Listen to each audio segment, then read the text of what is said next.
Good evening, dear listeners.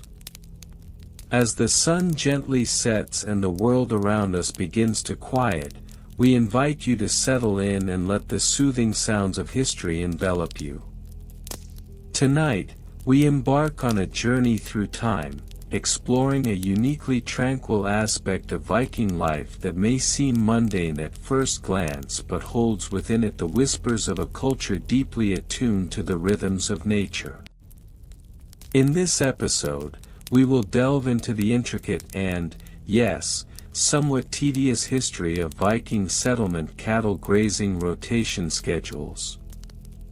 While the mere mention of cattle grazing may not conjure images of adventure or conquest, it is through these simple practices that we can glimpse the profound connection the Vikings had with their land and livestock. Prepare to be lulled by tales of grassy meadows and the gentle rustle of cattle as they graze, painting a picture of pastoral life that is both serene and deeply rooted in tradition. As we explore this topic, we will begin by understanding the Viking settlements themselves, their locations, the geography that shaped their lives, and the communities they built. We will then wander through the seasons of the north, observing how the Vikings adapted their grazing practices to harmonize with the changing environment. You will hear about the careful planning that went into rotation schedules, a practice that not only ensured the health of their cattle but also safeguarded the land for future generations. The Vikings were not merely warriors, they were skilled farmers and caretakers of the earth. We will unravel the methods they employed to maintain balance in their ecosystems, learning about the interplay between livestock and land. With each gentle rotation, we will uncover the wisdom they imparted to us through their actions, lessons in sustainability and respect for nature. Throughout this narration, we invite you to breathe deeply and allow the calming cadence of our words to wash over you. Picture yourself wandering through the lush green fields of a Viking settlement, where the air is fresh and filled with the sweet scent of grass. Imagine the sound of hooves against the earth, a rhythmic reminder of the life that thrives in harmony with its surroundings.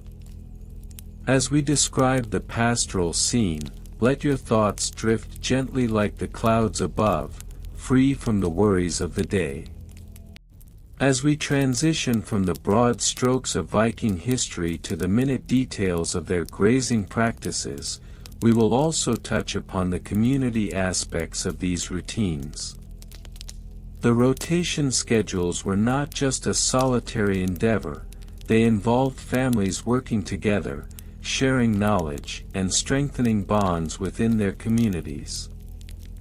This shared responsibility fostered a sense of belonging and connection, a reminder that we are all part of a greater tapestry of life.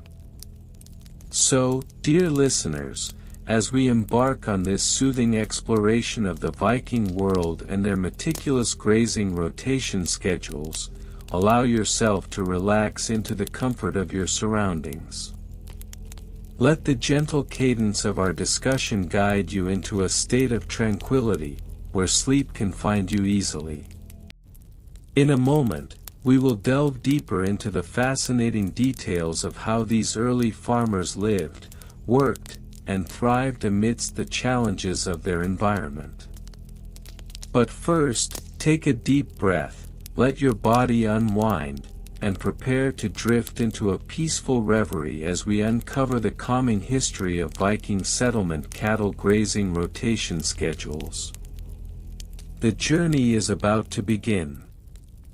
The history of Viking settlement cattle grazing rotation schedules is a subject that, while seemingly mundane, provides a comprehensive understanding of agrarian practices and social structures within Norse societies from the late 8th century through the early 11th century. Viking settlements, primarily in the regions of Scandinavia, such as Norway, Denmark, and Sweden, and later in the British Isles, Iceland, and Greenland, necessitated systematic approaches to cattle grazing to optimize the available pasture land.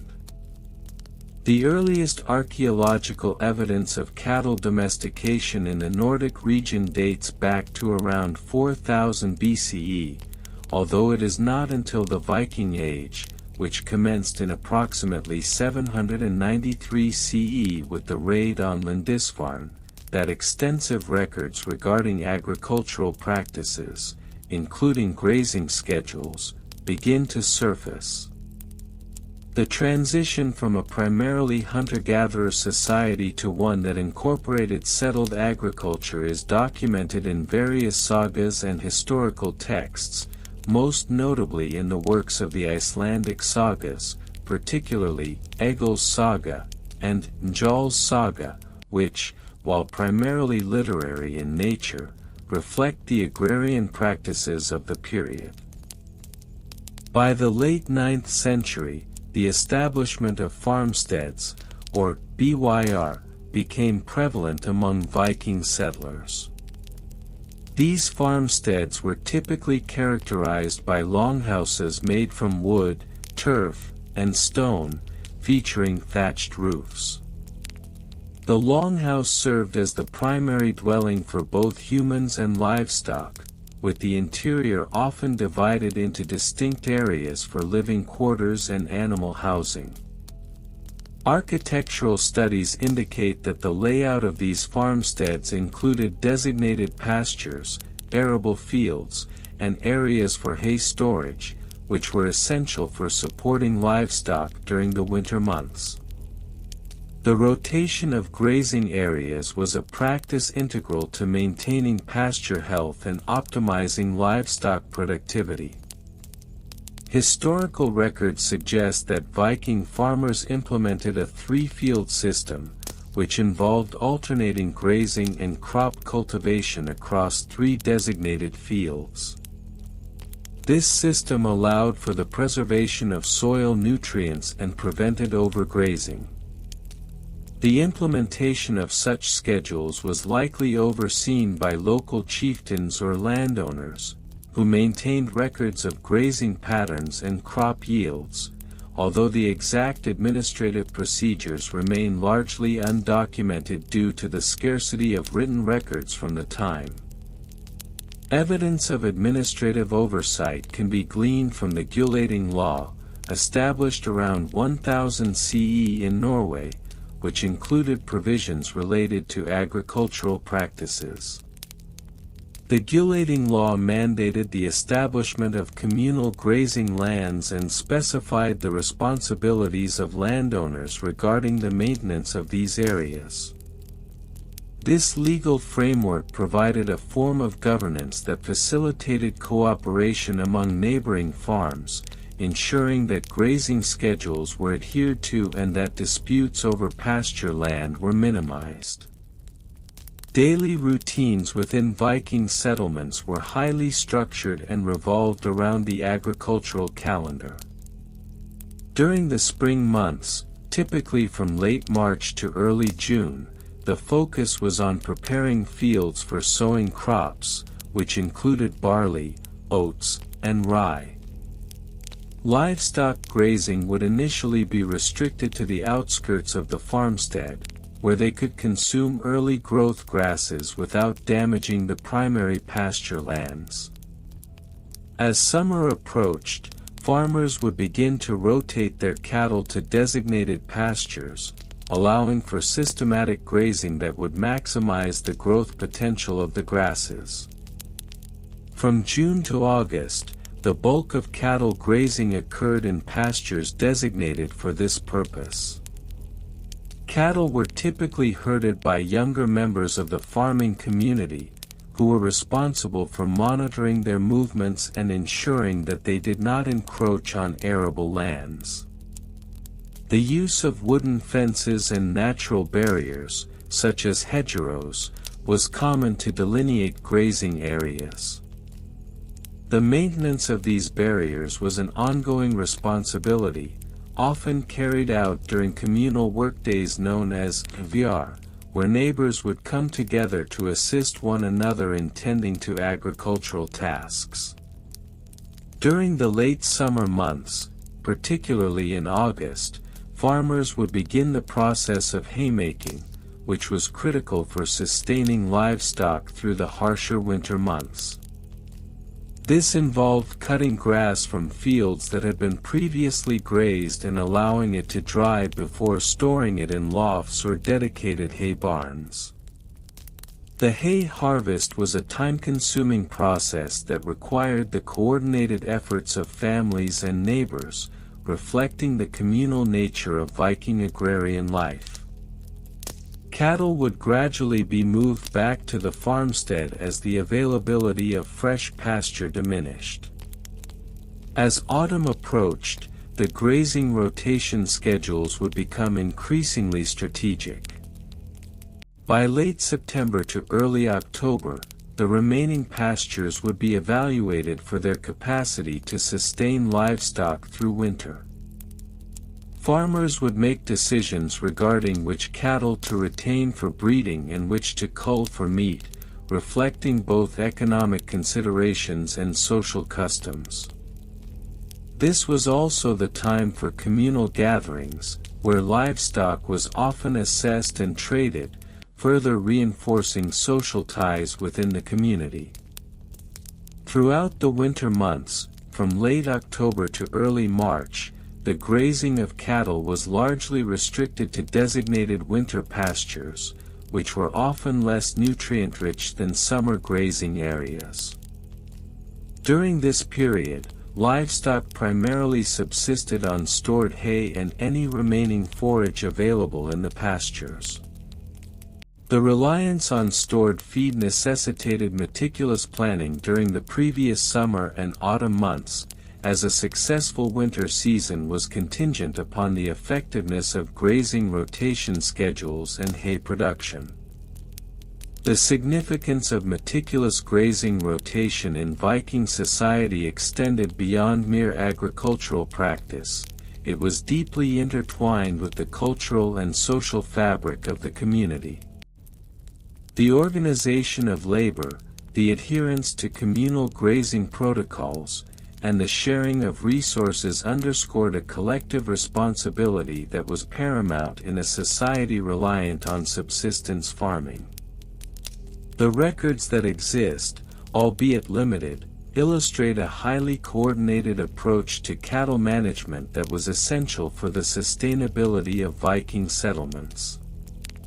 In conclusion, while the history of Viking settlement cattle grazing rotation schedules may appear tedious and monotonous, it encapsulates essential elements of Norse agricultural practices, social structures, and community governance. The systematic approach to grazing and pasture management not only ensured the welfare of livestock but also contributed to the overall stability of Viking societies during the Viking Age. This seemingly unremarkable aspect of everyday life reflects the ingenuity and adaptability of the Viking people as they navigated the challenges of their environment, ensuring their agricultural practices were well suited to the climatic and geographical conditions of the regions they inhabited. The legacy of these practices, while often overlooked in favor of more dramatic narratives, remains a critical component of our understanding of Viking history and their contributions to agrarian traditions in Northern Europe. The construction methods and materials utilized in Viking settlement cattle grazing rotation schedules were characterized by a pragmatic approach to the agrarian lifestyle. The primary structures involved in these operations were barns and enclosures, which were essential for the successful management of grazing cattle. The Vikings predominantly employed timber for the construction of these buildings, as it was readily available in the vast forests of Scandinavia. Notably, the choice of timber varied according to regional availability, with oak, Quercus robur, being favored for its durability, while softer woods like pine, Pinus sylvestris, were also used for less critical components. The construction process typically began with the felling of trees, which would occur in the late autumn months of October through December. This timing was intentional, as the sap content in the wood was lower, reducing the likelihood of rot. Once felled, the logs were stripped of their bark and cut to size using iron axes and saws, which were common tools in Viking society. The dimensions of timber beams varied, but a standard size for a barn beam was approximately 4 inches by 8 inches and could reach lengths of up to 20 feet, depending on the design. The construction of walls employed a post and beam technique, where vertical posts were sunk into the ground and horizontal beams secured them, creating a stable framework. The roofs of these structures were often thatched, primarily using reeds, Phragmites australis, or straw, Triticum spp, materials that provided good insulation and were readily available. The thatching process involved layering the reeds or straw in a manner that allowed for rain runoff, an essential feature in the often wet climates of the Viking territories. These roofs had a pitch of approximately 45 degrees, which was optimal for preventing the accumulation of snow and rainwater. Maintenance procedures for these structures were integral to their longevity and functionality. Regular inspections were conducted at the onset of spring, specifically during the first weeks of March, to assess the integrity of the buildings after the harsh winter months.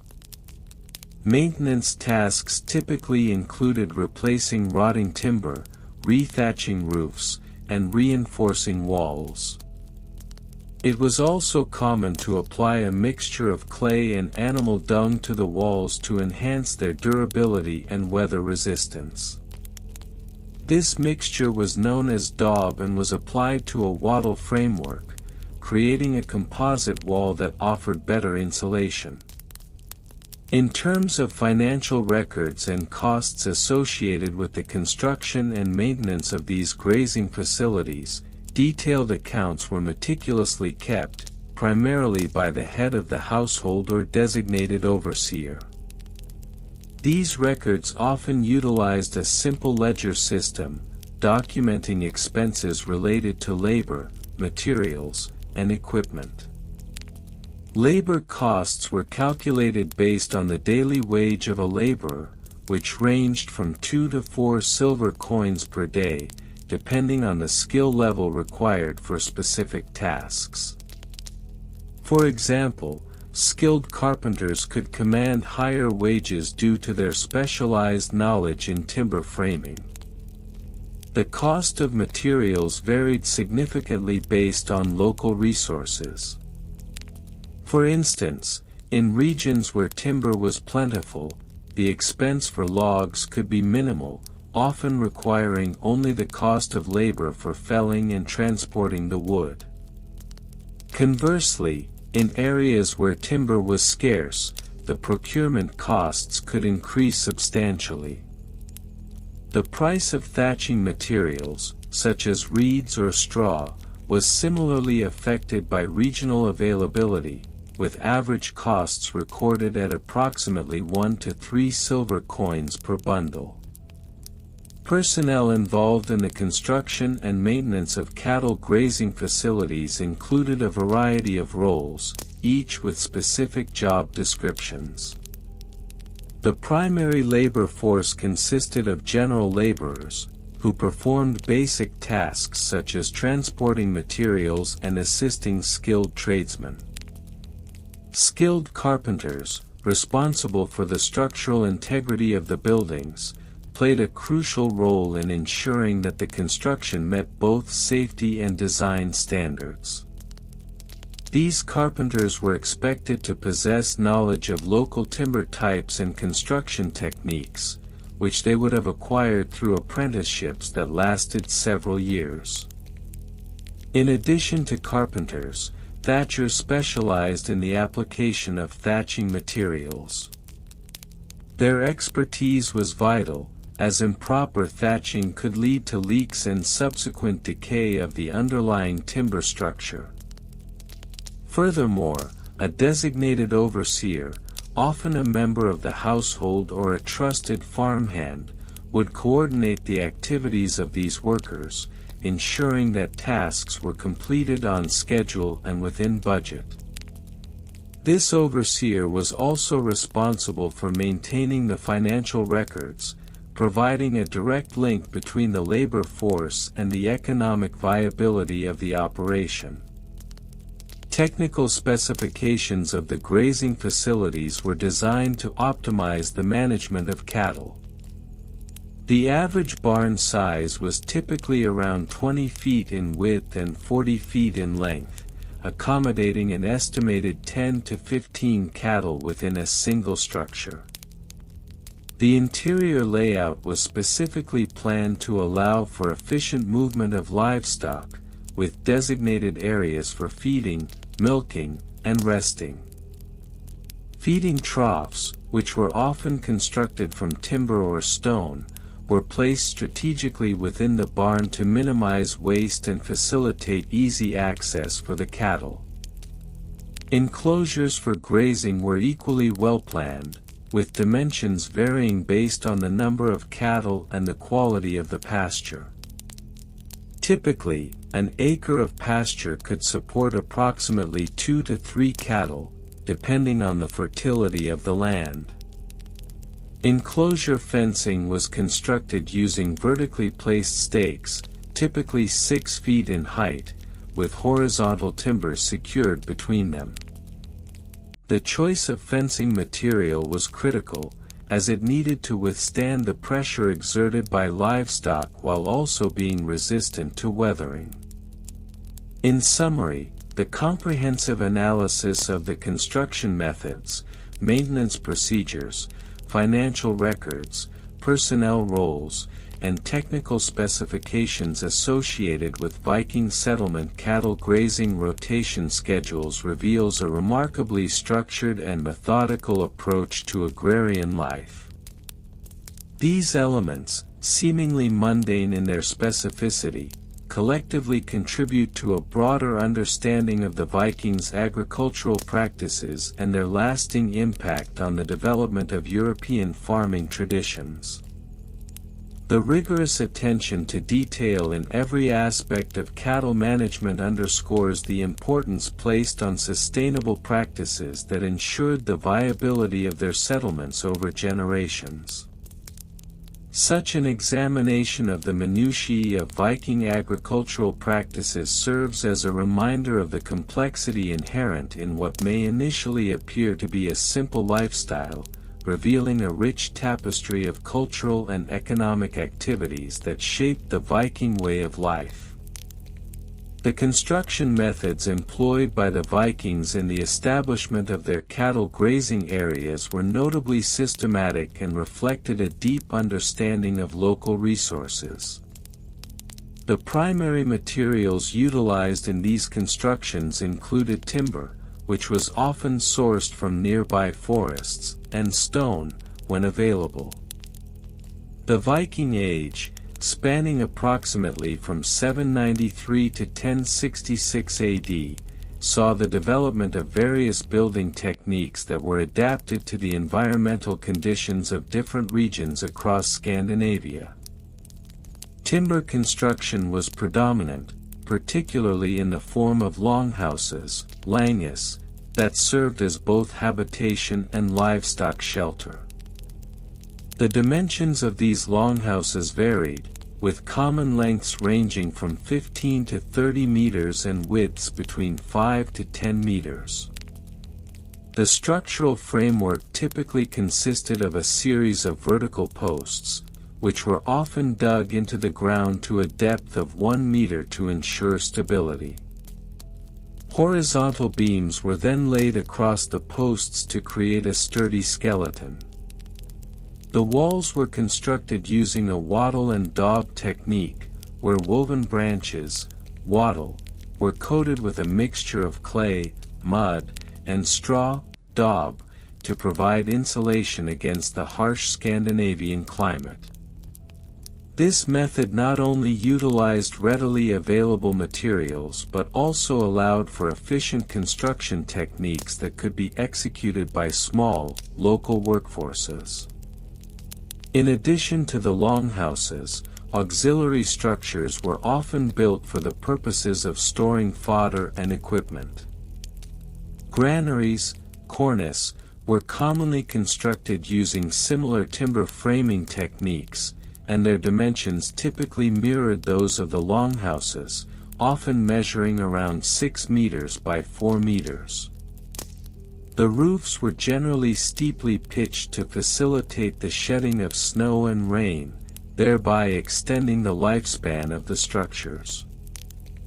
Maintenance procedures for these buildings were essential to ensure their longevity, particularly given the extreme weather conditions encountered in the Nordic territories. Routine inspections were conducted biannually, in the spring and autumn months, to identify any necessary repairs. Common maintenance tasks included replacing worn or damaged thatch on roofs, which was typically made from reeds or straw, and reinforcing the wattle and daub walls, which could deteriorate due to moisture.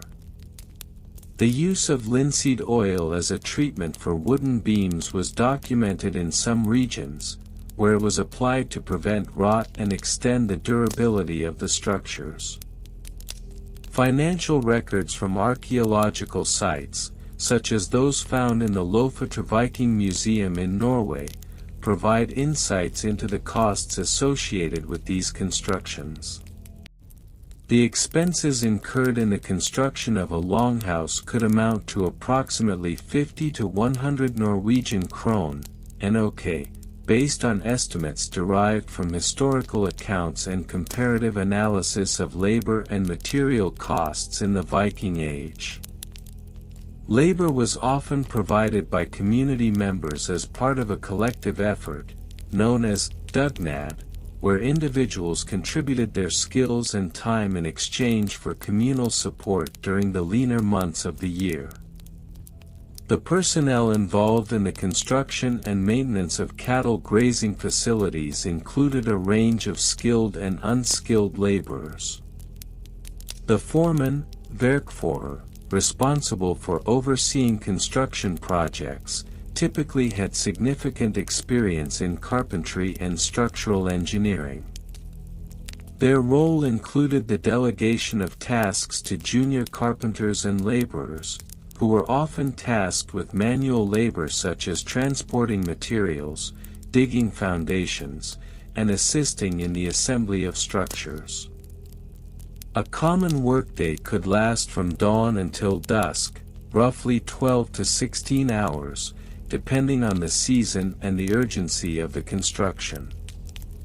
In addition to the foreman, specialized roles such as blacksmiths, smeder, were crucial in providing tools and fasteners necessary for construction. The production of iron nails, for instance, was a labor-intensive process that required the blacksmith to heat iron or to high temperatures in a bloomery furnace, which could reach temperatures of approximately 1,200 degrees Celsius. This process allowed for the creation of nails that were essential for securing wooden structures, with a typical longhouse requiring around 1,000 nails for assembly. Technical specifications of the cattle grazing rotation schedules were established based on empirical observations and experiential knowledge passed down through generations. The grazing lands were divided into designated parcels, or teeg, which were systematically rotated to prevent overgrazing and promote sustainable land use. Each teeg would typically cover an area of approximately 1 to 2 hectares, depending on the topography and soil quality.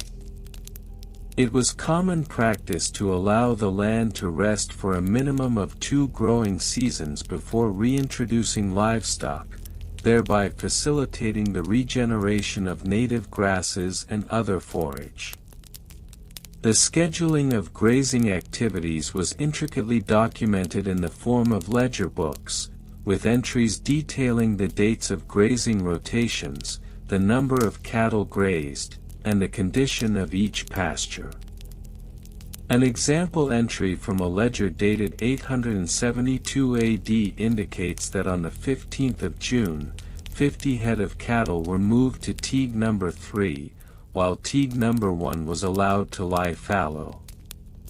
Each entry would often include notes on climatic conditions and the overall health of the pastures, which were critical for future planning. The costs associated with maintaining the grazing lands were meticulously calculated, often including expenditures for seed, fencing material, and labor. An average annual budget for a small Viking farmstead might allocate approximately 20% of its resources to land management activities, encompassing both the costs of maintaining infrastructure and the investment in soil quality improvement measures, such as the application of organic fertilizers derived from livestock waste. In conclusion, the Viking approach to cattle grazing was a complex interplay of construction techniques, rigorous maintenance procedures, detailed financial accounting, defined personnel roles, and technical specifications. This multifaceted system not only exemplified the Vikings' adaptability to their environment but also highlighted the communal efforts that underpinned their agricultural practices. The legacy of these methods continues to provide valuable insights into the socio-economic structures of Viking society, emphasizing the importance of sustainability and resource management in agricultural practices that have endured through the ages. The construction methods employed by the Vikings in the establishment of their cattle grazing areas were notably systematic and reflected a deep understanding of local resources. The primary materials utilized in these constructions included timber, which was often sourced from nearby forests, and stone, when available. The Viking Age, spanning approximately from 793 to 1066 AD, saw the development of various building techniques that were adapted to the environmental conditions of different regions across Scandinavia and beyond. Viking settlements were strategically located near fertile lands and water sources, crucial for sustaining livestock. For instance, the settlement at Borg in the Lofoten Islands, which dates back to around 800 AD, exemplifies this strategic planning.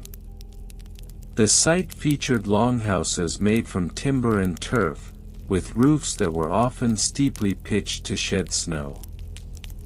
This architectural style not only provided warmth but also utilized local resources effectively. The longhouses could measure up to 30 meters in length, showcasing the Vikings' impressive carpentry skills.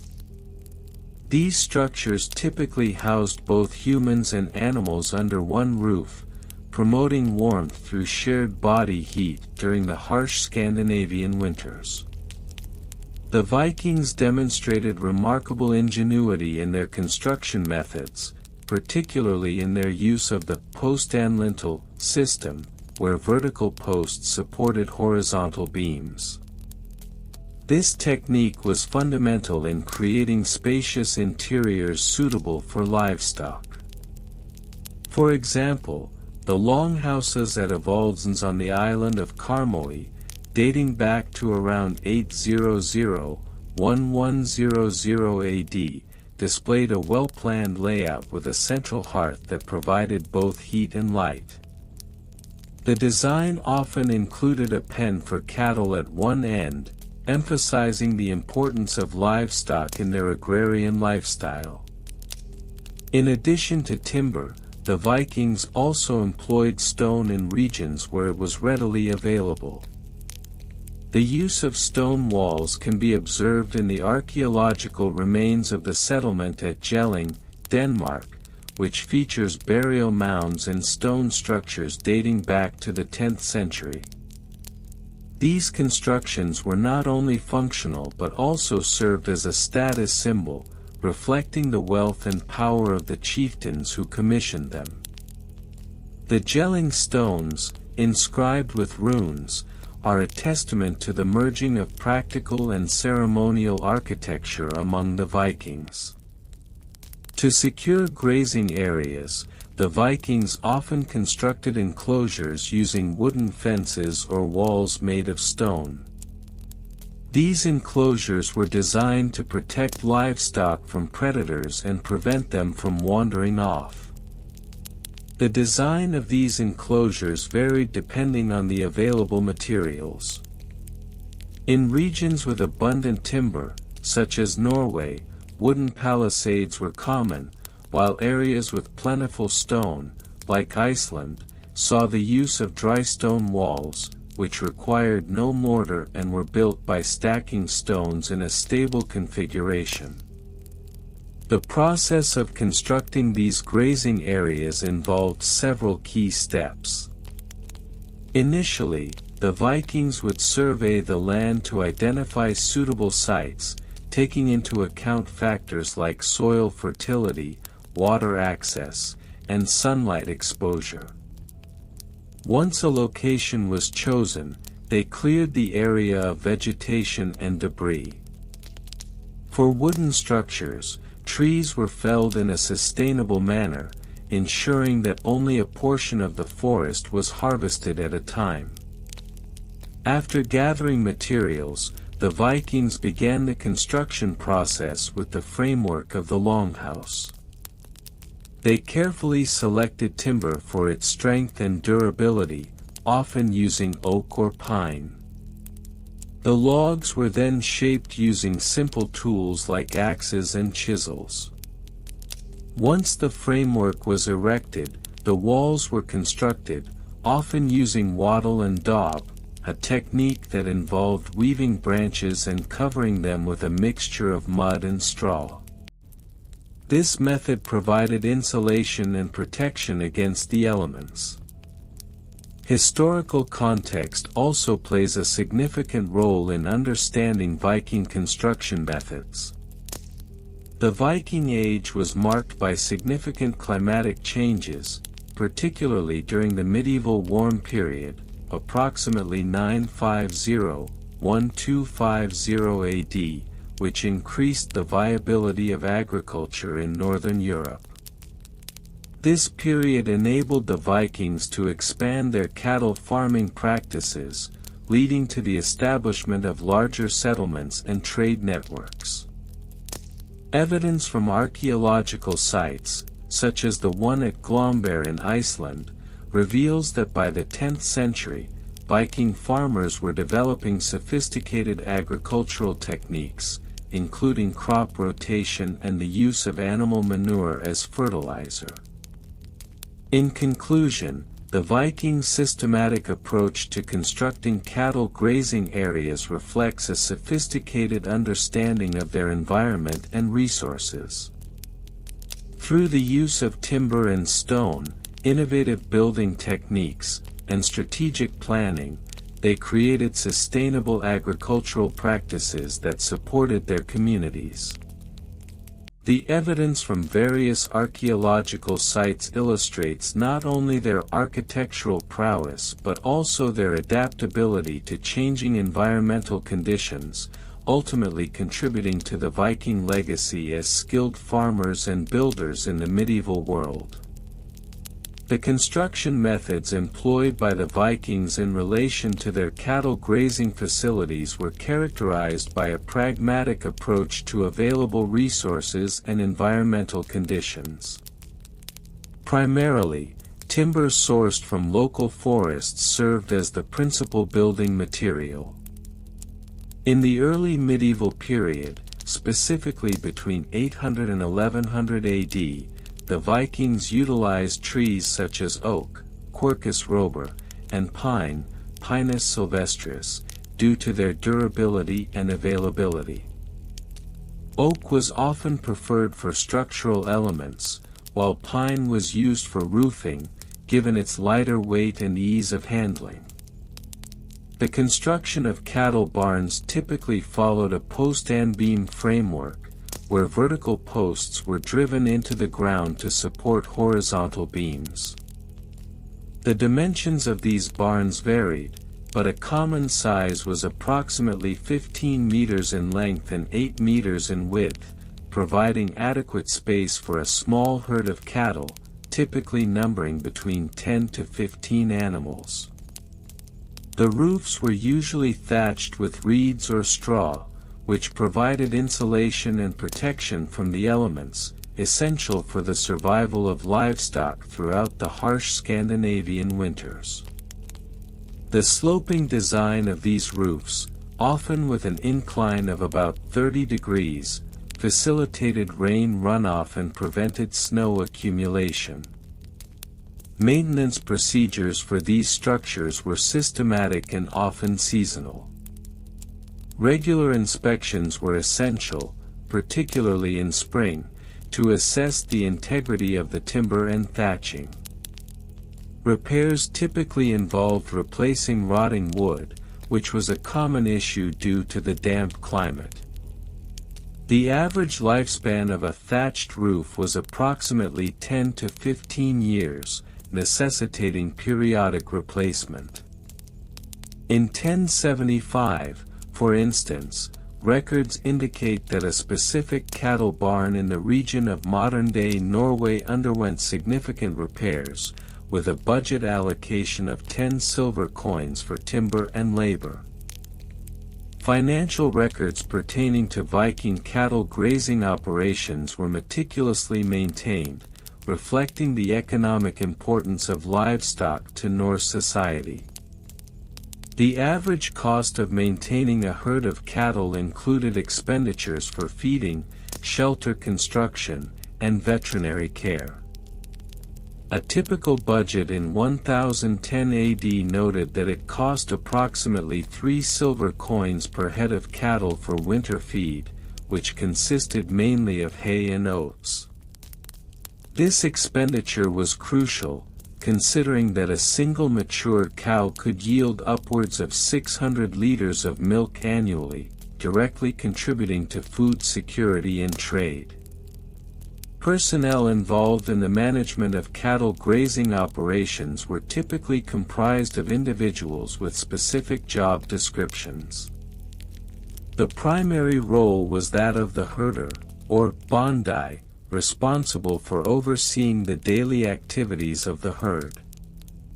This position required an understanding of animal behavior and grazing patterns, and it was not uncommon for herders to work in pairs, allowing for better oversight. The average herder would manage around 20 cattle, ensuring their safety and well-being. Recordings from 950 AD indicate that the herder could earn approximately 2 silver coins per week, a wage reflective of the labor-intensive nature of the work. In addition to herders, there were also carpenters, who specialized in the construction and maintenance of barns. These craftsmen were skilled in woodworking techniques, often using tools such as axes and chisels made from iron. The average carpenter could produce one barn every 2 weeks, depending on the complexity of the design and the availability of materials. Historical records from the year 1100 document the employment of a carpenter who charged 5 silver coins for the construction of a small barn, while larger structures could cost upwards of 15 silver coins. Technical specifications of Viking cattle grazing facilities reveal a standardized approach to design and construction.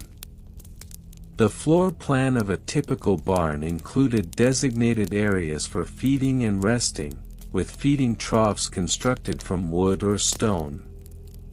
The height of the interior was generally around 2.5 meters, allowing for adequate ventilation and space for the animals to move freely. The walls were often lined with natural insulation material, such as moss, to regulate temperature during the winter months. The grazing areas surrounding these barns were meticulously planned, with rotation schedules implemented to ensure sustainable use of pastureland. Documented evidence from the late 10th century indicates that pastures were divided into sections, with a rotation period of approximately 3 weeks per section, allowing grass to regenerate. This method not only prevented overgrazing but also promoted healthier pastures, which were critical for sustaining the cattle population.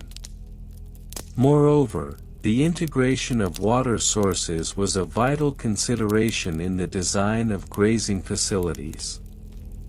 The proximity to freshwater streams or ponds was essential for animal health, as cattle require a daily intake of approximately 30 to 50 liters of water, depending on their size and activity level.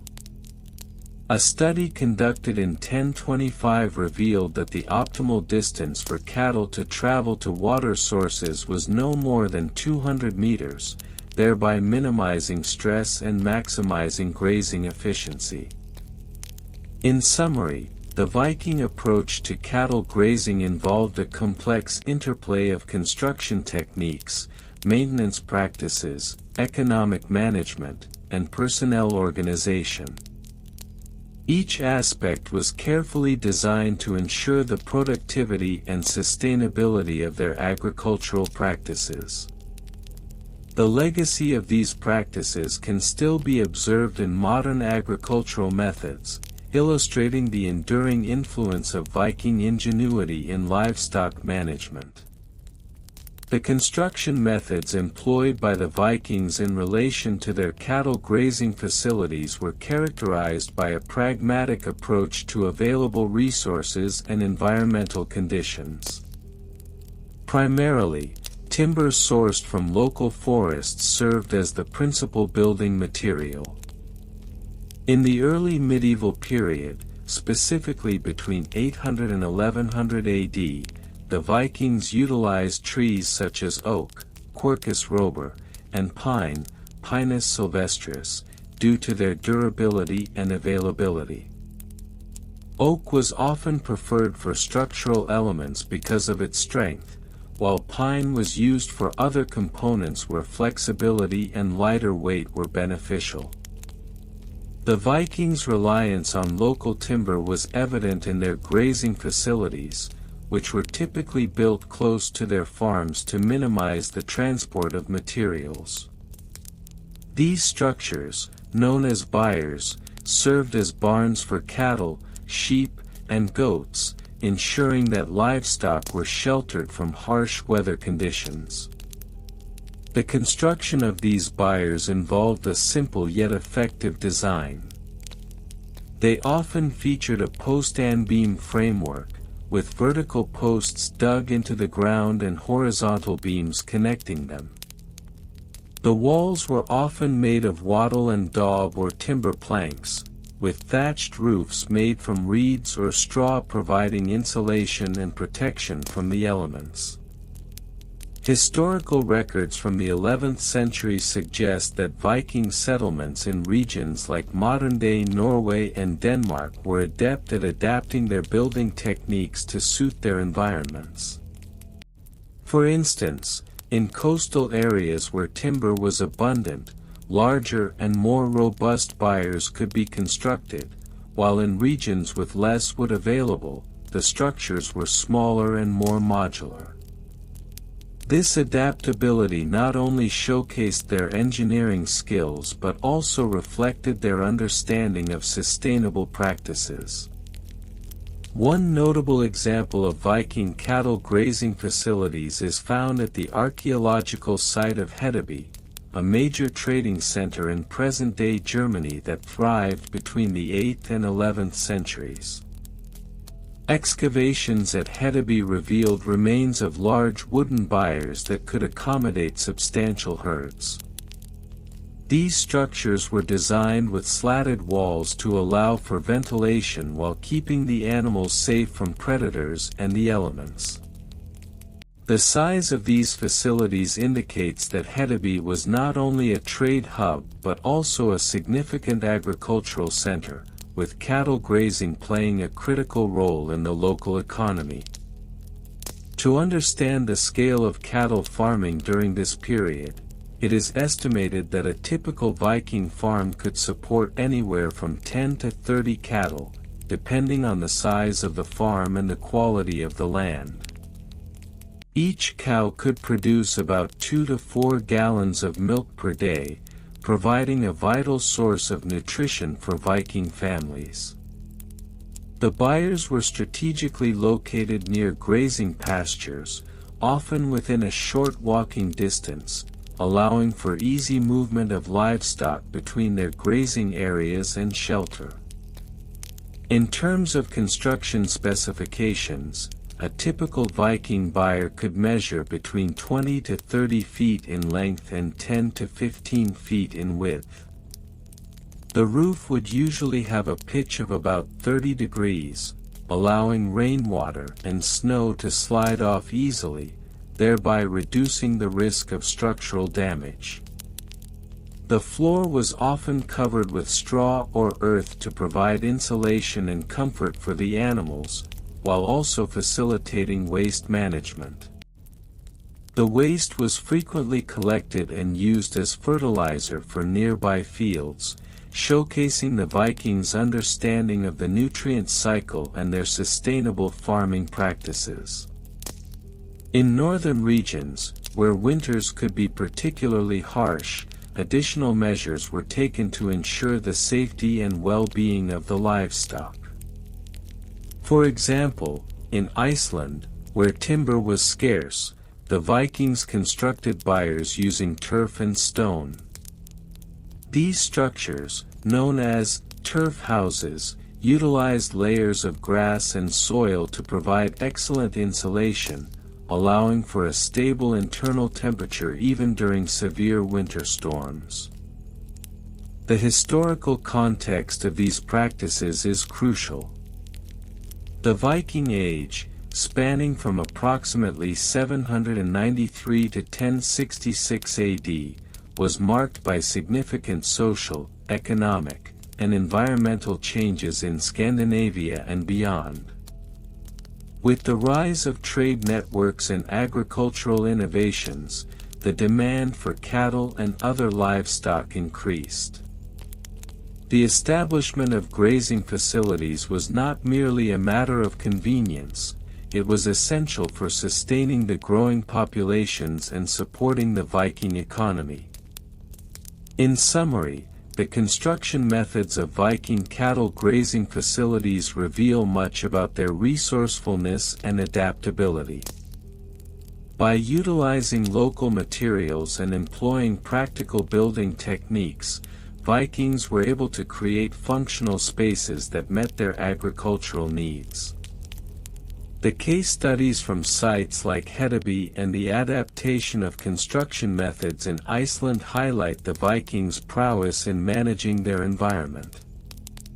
From timber-framed byres to turf houses, these structures played a vital role in the sustenance of Viking communities and their enduring legacy in agricultural practices. The preservation of these sites today provides invaluable insights into the daily lives of the Vikings and their profound connection with the land and livestock that sustained them. The construction methods employed by the Vikings in the establishment of cattle grazing facilities were rooted in practicality and adapted to the specific conditions of their environment. The primary materials utilized in these constructions included timber, stone, and thatch. The choice of timber was particularly significant, as it was readily available in the Scandinavian forests. Evidence from archaeological sites, such as those at Lons aux Meadows, circa 1000 CE, indicates that Vikings predominantly used oak and pine for structural elements. The timber was often felled using axes, which were typically made of iron, and the logs were then shaped for use in walls and roofing. The construction of cattle enclosures, or folds, typically began with the establishment of a robust foundation. In many cases, the foundation consisted of large stones, strategically placed to create a stable base. The walls of the folds were constructed using a wattle and daub technique, wherein woven branches, wattle, were coated with a mixture of clay and straw, daub. This construction method not only provided insulation but also allowed for flexibility in design, accommodating the varying sizes of herds. The average dimensions of these folds often measured approximately 10 meters in length and 5 meters in width, with an entrance large enough to allow easy access for both cattle and caretakers. Maintenance procedures for these grazing enclosures were essential to ensure their longevity and functionality. Regular inspections were conducted, typically every 2 weeks during the grazing season, which spanned from late May to early September. During these inspections, any damage to the walls or roofing was addressed immediately. For instance, if a section of the wattle became loose, it would be resecured using additional branches, while any cracks in the daub would be filled with fresh clay. The average time spent on maintenance tasks was roughly 4 hours per week, depending on the size of the enclosure and the number of cattle being grazed. Financial records from the Viking Age provide further insights into the costs associated with cattle grazing operations. A detailed examination of financial documents from the settlement at Gokstad, circa 850 CE, reveals that the average expenditure on materials for constructing a cattle fold amounted to approximately 12 silver pieces. This included costs for timber, stone, and labor. Labor costs were typically calculated at a rate of 0.5 silver pieces per day for skilled laborers, while unskilled laborers received 0.25 silver pieces per day. Over the course of a month, a skilled laborer could expect to earn around 15 silver pieces if employed for 30 days. The financial records also indicated that ongoing maintenance expenses were minimal but crucial. On average, the annual costs associated with maintaining a cattle fold were estimated at about 3 silver pieces. These costs primarily covered the replacement of materials such as thatching and the occasional need for new tools, such as axes and hammers. It is noteworthy that these financial records highlight the importance of cattle in the Viking economy, as they provided not only meat but also milk and hides, contributing to the overall wealth of the community. The personnel involved in the cattle grazing operations were typically divided into distinct roles, reflecting a hierarchical structure within the Viking settlements. The primary position was that of the herdsman, responsible for the day-to-day management of the cattle. The herdsman was tasked with ensuring the health and well-being of the animals, which included monitoring their grazing patterns and moving them between different pastures according to established rotation schedules. The average herdsman would oversee a herd of approximately 20 to 30 cattle, dedicating a significant portion of their day to this responsibility. In addition to the herdsmen, there were also laborers, who assisted with the physical tasks associated with cattle grazing. These laborers were typically responsible for constructing and maintaining the enclosures, as well as performing tasks related to feeding and caring for the cattle. The herdsmen often collaborated with laborers, delegating specific duties based on their expertise. For example, one laborer may be more adept at building fences, while another might excel in animal care. Furthermore, the role of the herdsman's apprentice emerged as an important position within the structure of cattle grazing operations. Apprentices were typically young individuals, often between the ages of 12 and 16, who learned the intricacies of animal husbandry under the guidance of the herdsman.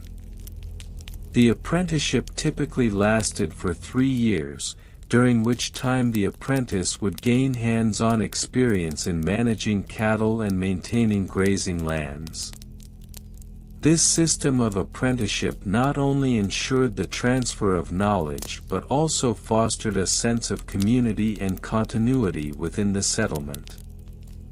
Technical specifications regarding the cattle grazing rotation schedules were meticulously documented by Viking farmers. The rotation system was based on a two-field system, where pastures were divided into two main sections, one for grazing and the other for recovery. Generally, cattle would be allowed to graze on a designated field for a period of 10 to 14 days, after which they would be rotated to the second field. This practice allowed the grazed field to rejuvenate, promoting the growth of fresh grass and preventing overgrazing. The average size of each grazing field was approximately 2 hectares, translating to roughly 5 acres. According to documented practices, it was observed that a single herd of 20 cattle could effectively graze 1 hectare of pasture in about 10 days, assuming optimal conditions.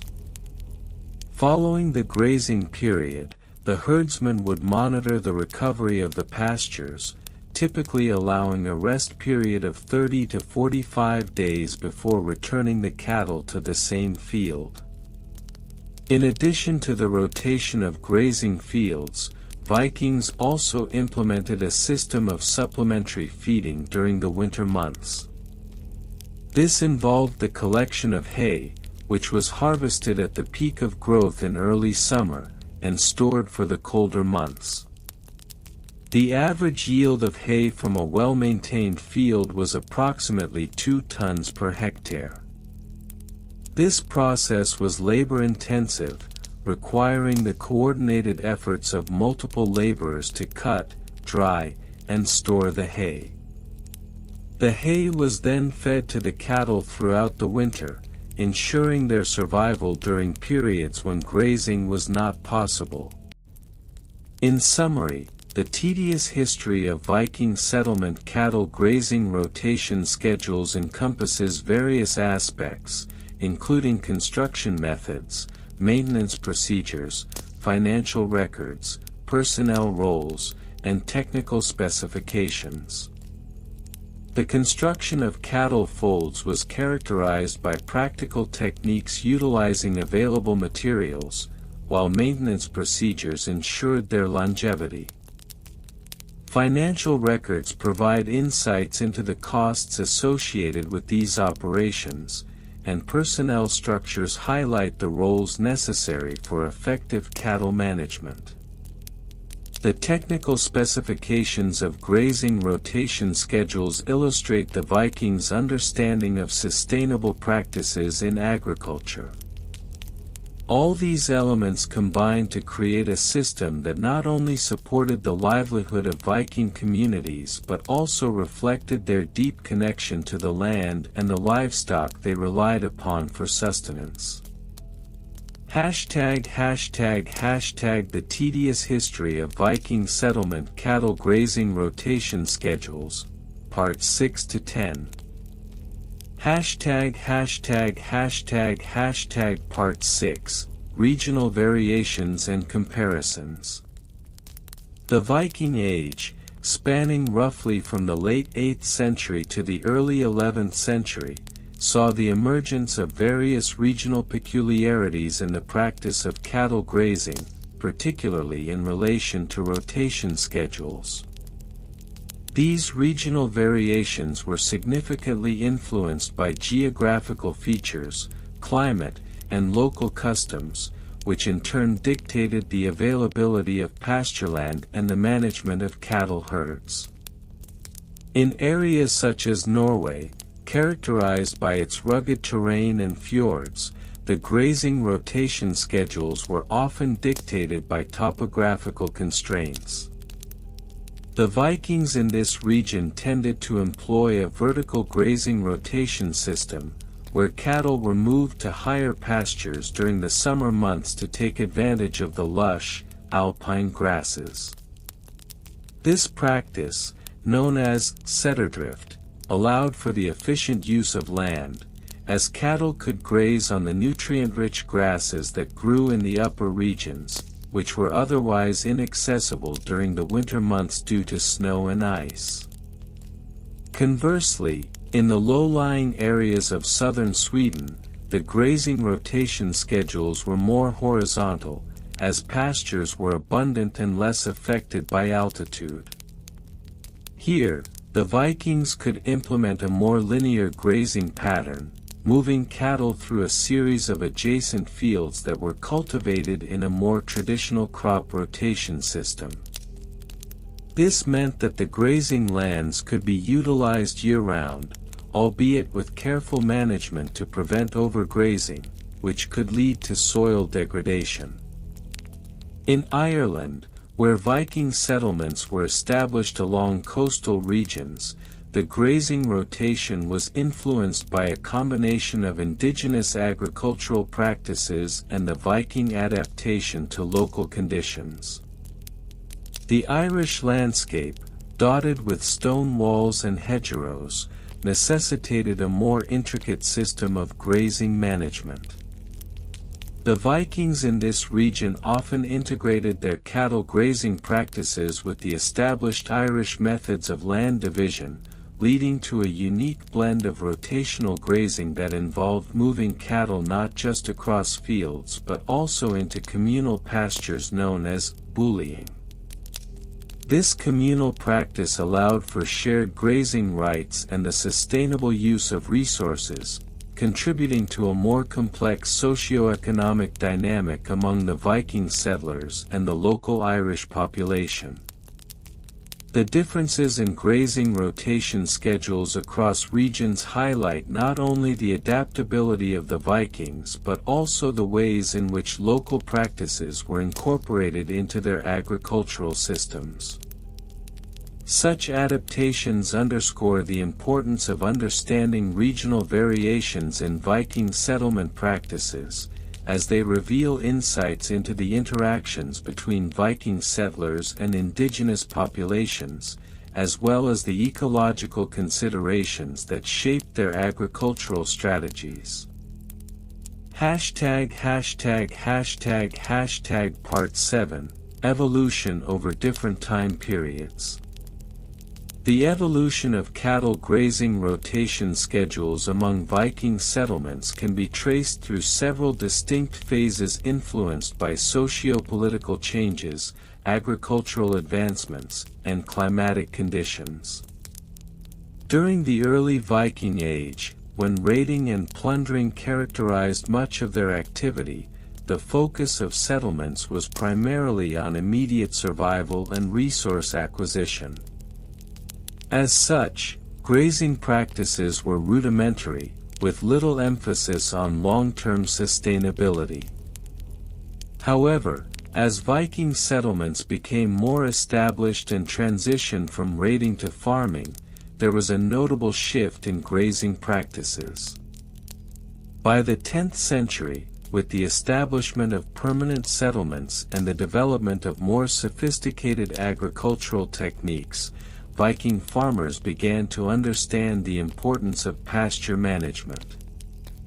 This era saw the introduction of systematic rotation schedules that aimed to maximize the productivity of grazing lands.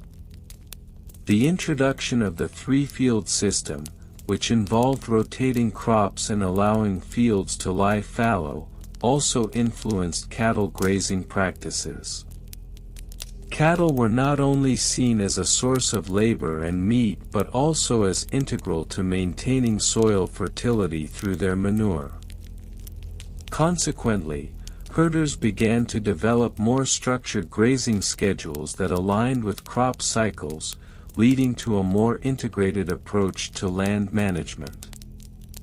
By the late Viking Age, as trade networks expanded and interactions with other cultures increased, the complexity of grazing rotation schedules grew even further. The Viking settlers began to adopt and adapt techniques from other regions, including the use of enclosure systems and managed pasturing practices. These adaptations reflected a growing understanding of the ecological impact of grazing and a desire to ensure the longevity of their agricultural practices. The evolution of grazing rotation schedules over time underscores the dynamic nature of Viking agricultural systems, which were responsive to both internal developments and external influences. This adaptability not only allowed for the sustainability of their settlements but also facilitated the Vikings' transition from a predominantly raiding society to one that embraced agricultural innovation and complex interregional trade. Part 8 Bureaucratic Regulations and Laws. The management of cattle grazing, particularly in relation to rotation schedules, did not occur in a vacuum and was often subject to various bureaucratic regulations and local laws. While the Viking Age is frequently romanticized as a period of anarchy and lawlessness, there existed a rudimentary framework of governance that oversaw agricultural practices, including grazing.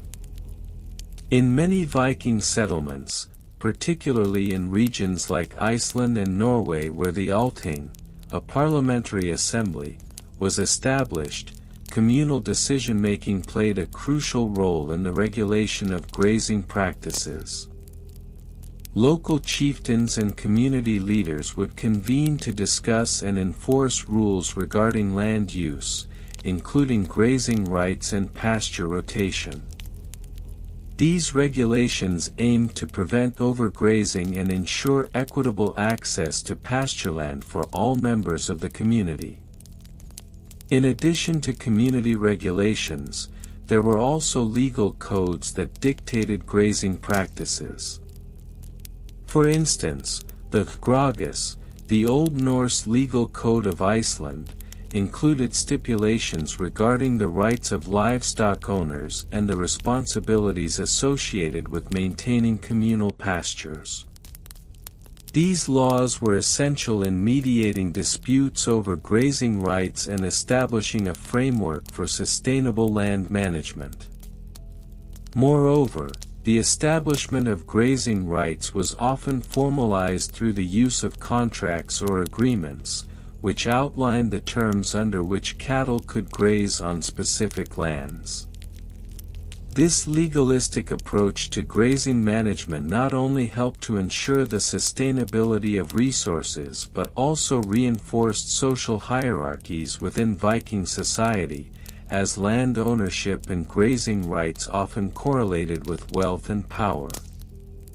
The bureaucratic regulations surrounding cattle grazing illustrate the interconnectedness of social governance and agricultural practices in Viking settlements. These laws were not merely prescriptive but reflected the values and priorities of Viking society, emphasizing community collaboration and the sustainable use of natural resources. Part 9 Supply Chain and Logistics. The logistics of cattle grazing rotation schedules encapsulate a complex web of considerations that extend beyond mere pasture management. The supply chain involved in the successful maintenance of cattle herds required careful planning and coordination, particularly in regions where seasonal variations significantly impacted grazing availability.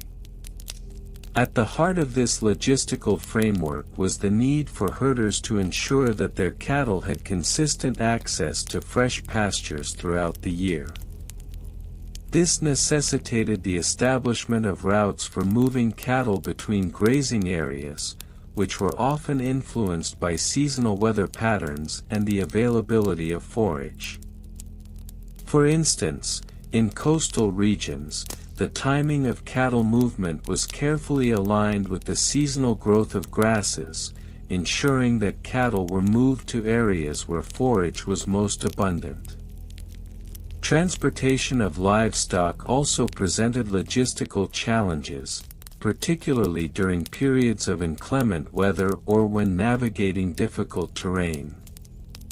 The Vikings developed various strategies to mitigate these challenges, including the use of temporary corrals and enclosures to manage cattle during transit.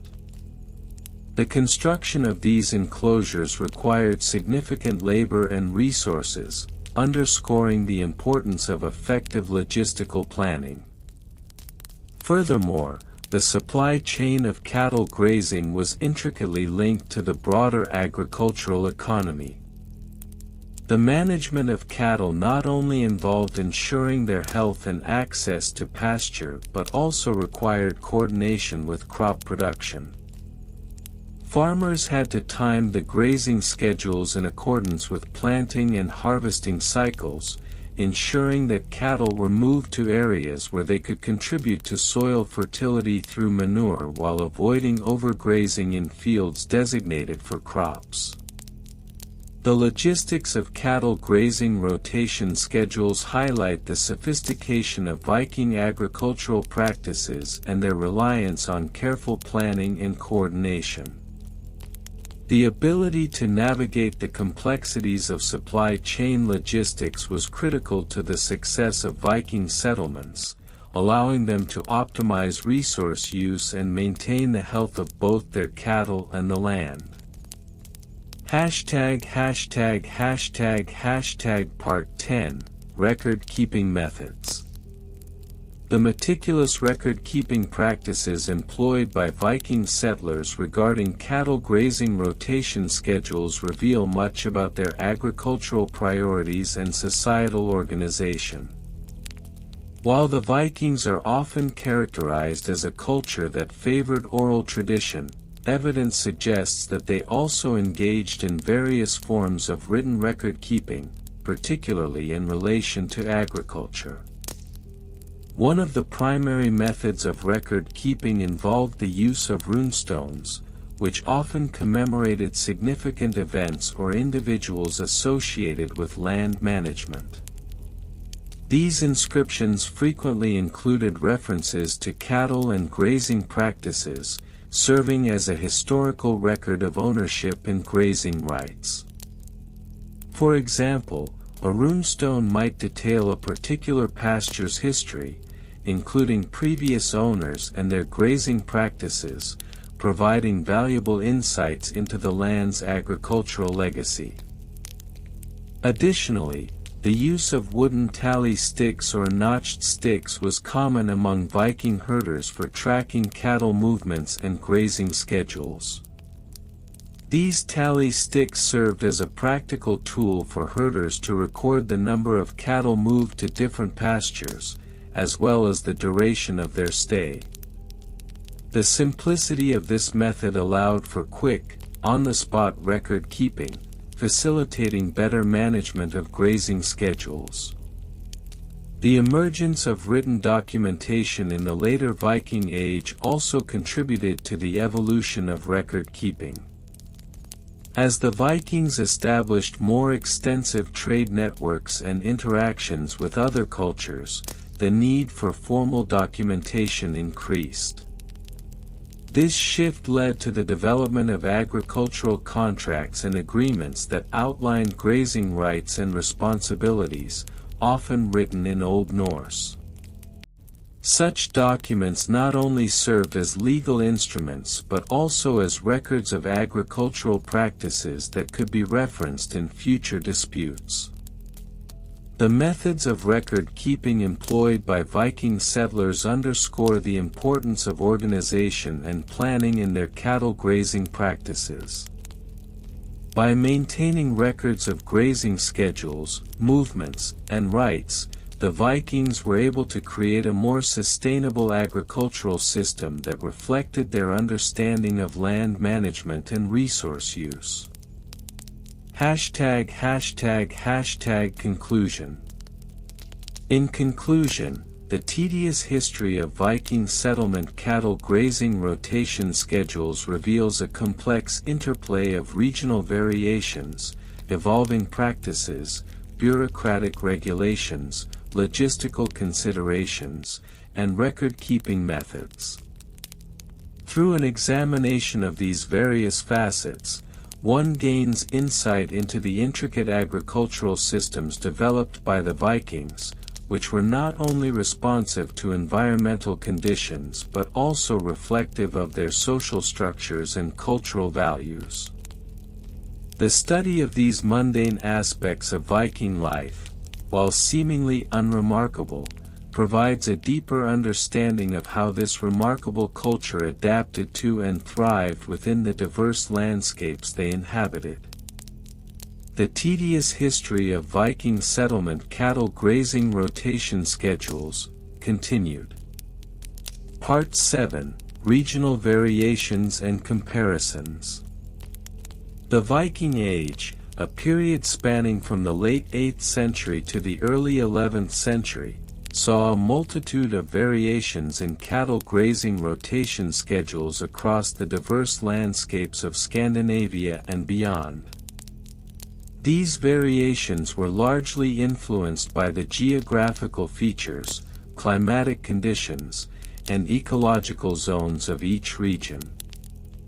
For instance, in the coastal areas of Norway, where the fjords provided a relatively mild climate and fertile land, the grazing rotation schedules were more flexible and allowed for a continuous grazing period.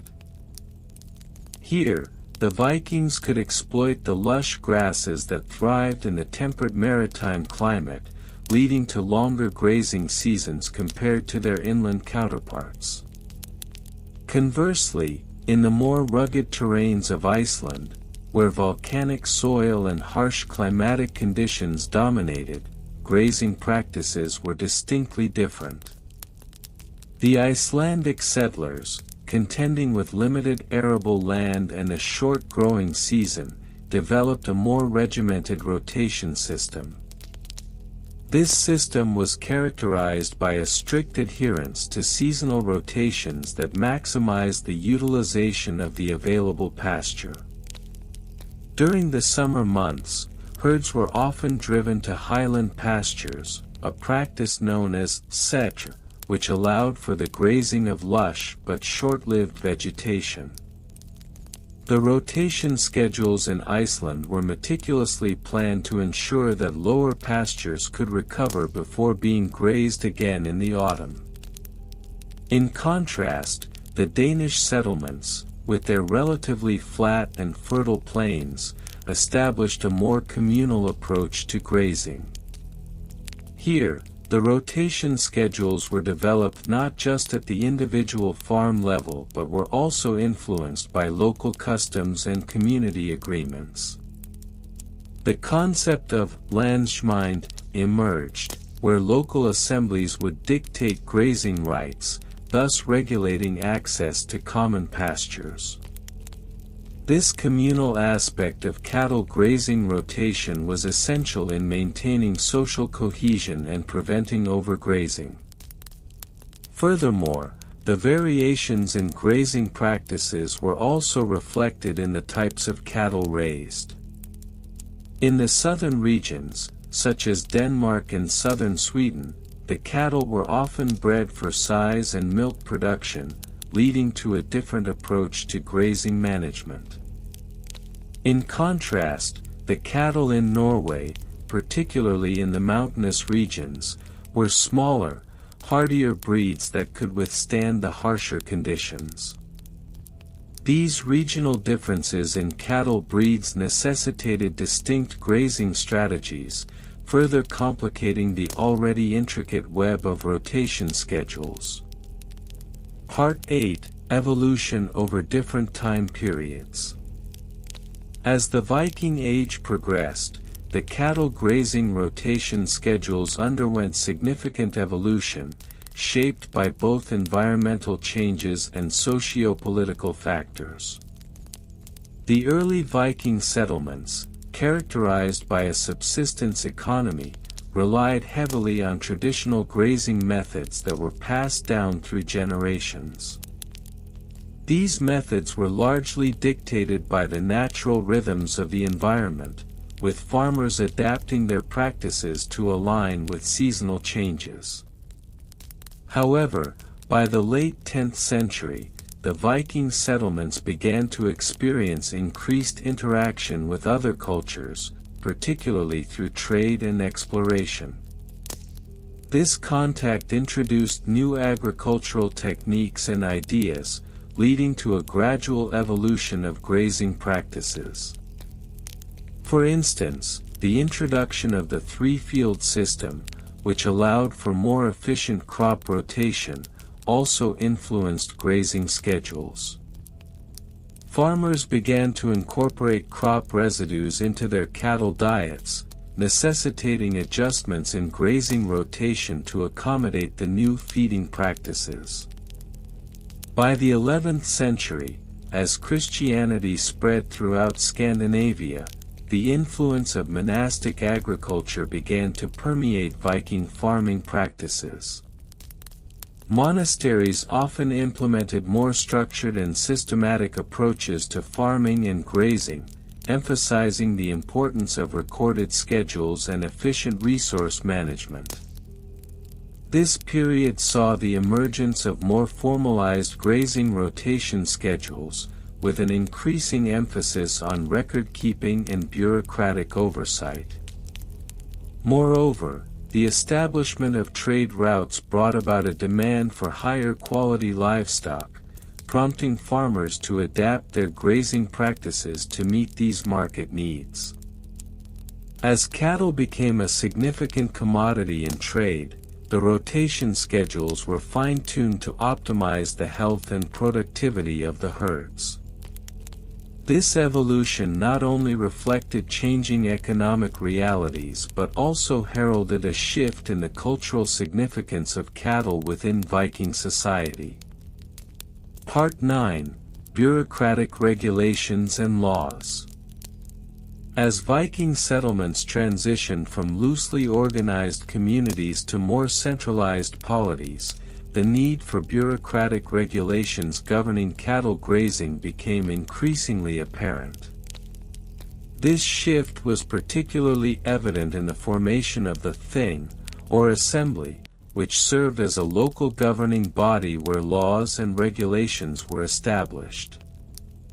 The Thing played a crucial role in codifying grazing rights and rotation schedules, thereby formalizing practices that had previously been dictated by tradition and custom. One notable legal code that emerged during this period was the Gulating Law, which was enacted in Norway around the 10th century. This code included specific provisions regarding grazing rights and the rotation of pastures. For example, it mandated that herders keep precise records of pasture usage and adhere to designated grazing periods to prevent overgrazing. These regulations were designed to protect communal resources and ensure equitable access for all members of the community. In addition to local laws, the influence of the national government began to extend into agricultural practices, including cattle grazing. Monarchs recognized the economic importance of cattle and sought to implement regulations that would enhance productivity and profitability. This led to the establishment of royal decrees that outlined best practices for grazing, including guidelines for land use, herd management, and rotational grazing methods. The bureaucratic oversight of grazing practices included the appointment of local officials, known as herdmen, who were responsible for enforcing regulations and monitoring compliance. These officials often maintained detailed records of grazing patterns, herd health, and pasture conditions, creating a wealth of documentation that would later serve as a valuable resource for historians studying Viking agricultural practices. Part 10: Supply Chain and Logistics. The intricacies of cattle grazing rotation schedules were not only confined to the immediate context of individual farms but were also deeply intertwined with the broader supply chain and logistics of Viking society. As cattle became a critical component of the Viking economy, the logistics of managing livestock and their movements became increasingly complex. The transportation of cattle between grazing areas was a logistical challenge that required careful planning and coordination. During the grazing season, herders would often move cattle to different pastures based on the availability of feed and water. This necessitated the establishment of well-defined routes and the creation of temporary enclosures, or folds, to facilitate the movement of herds. The logistics of these movements were often dictated by seasonal changes, with herders needing to account for the availability of forage and the potential impact of weather on travel. Moreover, as Viking traders expanded their reach across Europe, the need for efficient transportation of livestock to markets became paramount. The establishment of trade networks facilitated the movement of cattle not just for local consumption but also for export. This led to the development of specialized routes and trading posts where cattle could be sold or exchanged. The organization of these supply chains required a keen understanding of market demand, herd health, and the timing of seasonal migrations.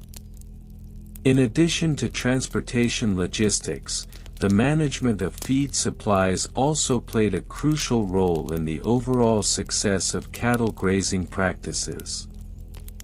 Farmers needed to ensure that adequate fodder was available not only during the grazing season but also for the winter months when pastures were dormant.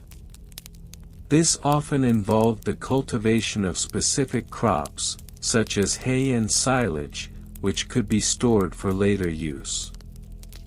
The logistics of feed storage and distribution became an essential aspect of cattle management, influencing grazing rotation schedules and herd health. Part 11: Record-keeping methods. The evolution of cattle grazing rotation schedules was inextricably linked to the development of record-keeping methods within Viking society.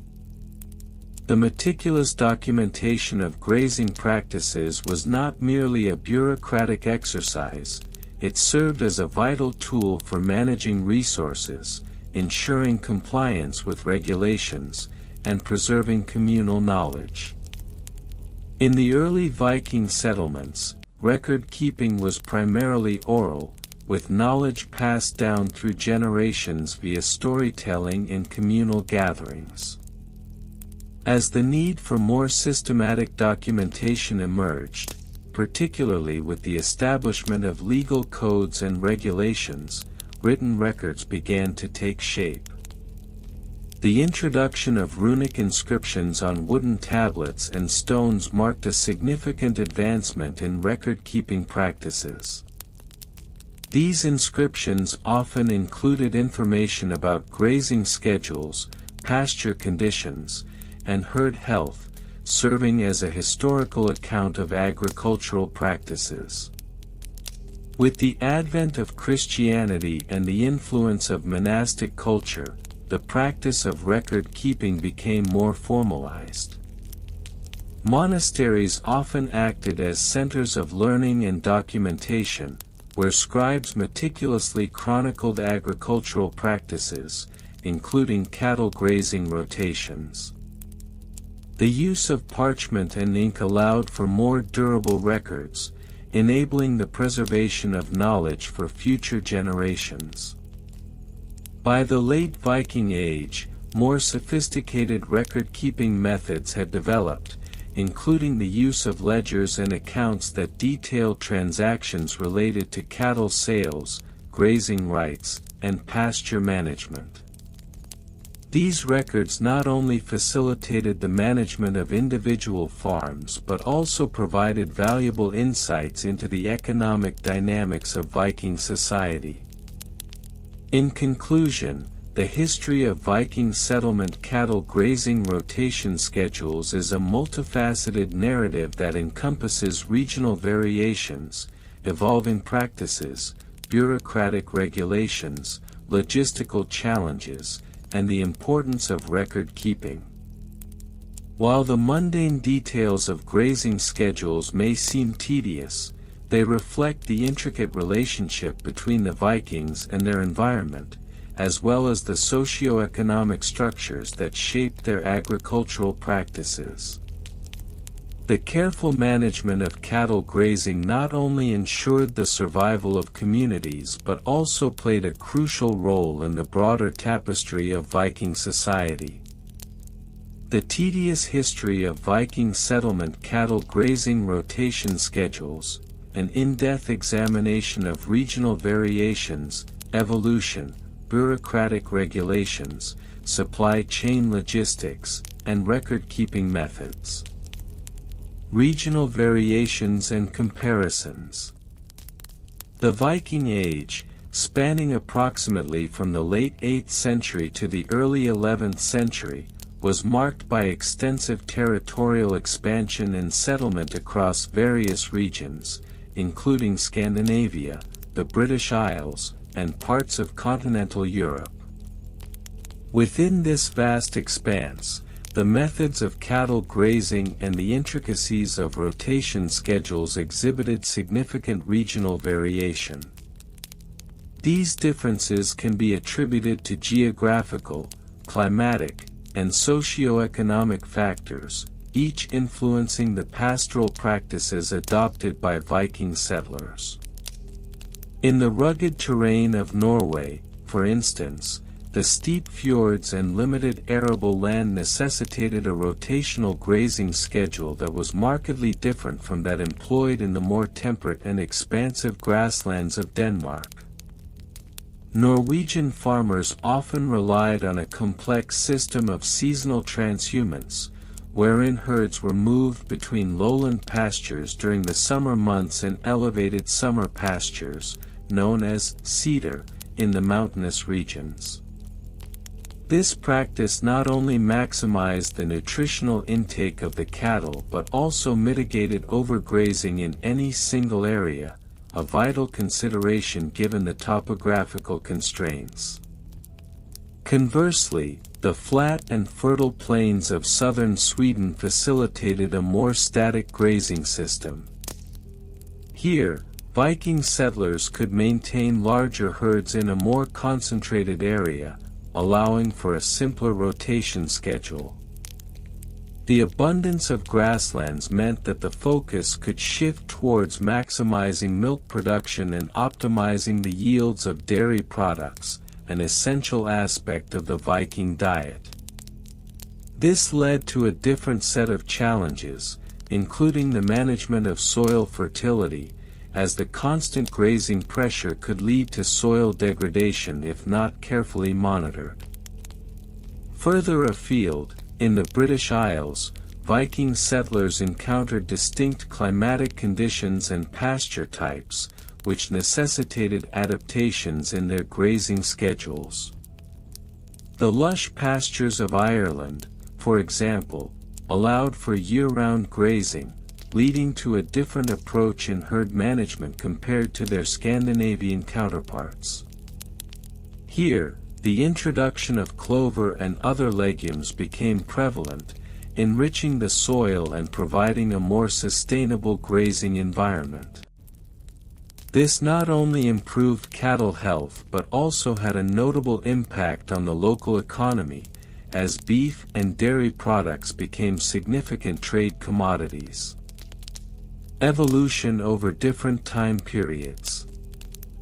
The evolution of cattle grazing rotation schedules among Viking settlements can be traced through various historical periods, revealing a nuanced interplay between agricultural practices, environmental changes, and socio-political developments. During the early Viking Age, circa 800 to 850 AD, grazing methods were largely rudimentary, characterized by subsistence farming practices that prioritized immediate survival over long-term sustainability. Herds were small, often consisting of a few cows, sheep, and goats, reflecting the limited technological advancements of the time. However, as Viking society evolved and trade networks expanded, so too did the complexity of their agricultural practices. By the mid-9th century, the establishment of trade routes and the influx of new agricultural techniques from continental Europe began to influence Viking cattle management strategies. The introduction of crop rotation and improved pasture management practices, such as the ley system, became increasingly common.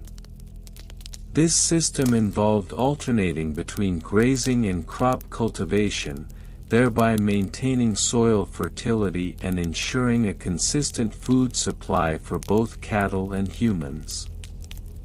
As the Viking Age progressed into the 10th century, a heightened emphasis on production efficiency emerged, driven by increased population pressures and the desire for economic prosperity. This period saw the formalization of grazing rotation schedules, with more systematic approaches to herd management taking shape. Detailed records began to be kept, reflecting the burgeoning bureaucratic structures that accompanied the rise of powerful chieftains and regional leaders. These records were crucial for monitoring herd health, pasture availability, and seasonal changes, enabling more sophisticated planning and resource allocation. By the late Viking Age, circa 1000 to 1100 AD, the culmination of these practices resulted in a more advanced understanding of cattle management. The integration of scientific principles into farming, influenced by contact with other cultures, led to the emergence of specialized roles within settlements, such as the herdsman or cattle steward. These individuals were responsible for overseeing the grazing schedules, ensuring that rotations adhered to established guidelines, and addressing any immediate issues that arose, such as disease outbreaks or fodder shortages. Bureaucratic regulations and laws. The intricate web of cattle grazing rotation schedules in Viking settlements did not exist in a vacuum, rather, it was shaped by a series of bureaucratic regulations and laws that emerged as Viking society became increasingly stratified. The evolution of governance structures during the Viking Age gave rise to local assemblies known as Thing, where community leaders convened to establish laws and regulations governing various aspects of life, including agriculture. One notable development was the codification of grazing rights, which became a central issue as populations grew and competition for resources intensified. Legal texts, such as the Gulathing Law and the Frostating Law, outline specific rights related to pasture use, detailing the conditions under which herds could graze on communal lands. These laws often specified the duration of grazing periods, the number of animals permitted, and penalties for overgrazing or trespassing. Such regulations were vital for maintaining the delicate balance between the needs of individual farmers and the sustainability of communal resources. Moreover, the establishment of land tenure systems further complicated grazing schedules.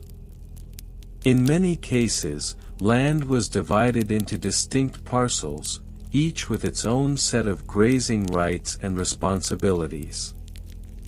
The concept of setch, or summer pastures, became formalized, with landowners required to adhere to specific rotation schedules to prevent the depletion of grasslands. The enforcement of these laws was often overseen by local chieftains or appointed officials, who acted as intermediaries between the community and the broader legal framework. The influence of Christianity in the late Viking Age also played a role in shaping agricultural practices and regulations. The Church advocated for stewardship of the land, promoting sustainable farming practices in line with Christian teachings. This shift introduced new ethical considerations into cattle management, emphasizing the importance of caring for the land and animals as a divine responsibility. Supply chain and logistics. The logistics of cattle grazing rotation schedules were inherently linked to the broader supply chain dynamics of Viking settlements. The movement of cattle between pastures required careful planning and coordination, particularly as herds expanded and settlements became more interconnected through trade networks. The transportation of cattle and dairy products to markets necessitated the establishment of routes and methods that could accommodate both the animals and their handlers. During the summer months, when herding activities peaked, the movement of cattle to highland pastures became a logistical endeavor of considerable scale. Settlements often organized communal herding expeditions, pooling resources to transport cattle over long distances. Teams of herders would establish temporary camps along the routes, ensuring that the animals had access to water and grazing while en route. This communal approach not only facilitated the efficient movement of cattle but also fostered social bonds among the community members involved in the process. The role of waterways in the supply chain cannot be overstated. Many Viking settlements were strategically located near rivers and coastlines, allowing for the transportation of goods via boats. Dairy products, such as cheese and butter, were often transported in specially designed containers that could withstand the rigors of maritime travel. The logistical challenges of ensuring the freshness of these products during transit spurred innovations in packaging and preservation methods, such as the use of salt and smoking techniques. Furthermore, the establishment of trading posts along key routes facilitated the exchange of cattle and dairy products for other essential goods, such as grains and textiles. The need for efficient supply chain management became evident as Viking settlements expanded their economic reach, necessitating the development of more sophisticated systems for tracking inventory and managing resources. Record-keeping methods. In the context of Viking cattle grazing rotation schedules, record-keeping emerged as an essential practice that reflected the increasing complexity of agricultural management. While the early Vikings relied on oral traditions to pass down knowledge about grazing practices, the evolution of written records marked a significant turning point in the administration of cattle herding. With the advent of runic writing in the 9th century, Viking settlers began to document key aspects of their agricultural practices. These records, inscribed on wooden sticks or stones, often included details about herd sizes, pasture locations, and grazing rotations. This shift towards written documentation not only facilitated better herd management but also allowed for the standardization of practices across different regions. In addition to runic inscriptions, the introduction of the Latin alphabet through Christianization further enhanced record-keeping capabilities. Monasteries became centers of learning and record-keeping, where monks meticulously documented agricultural practices, including grazing schedules.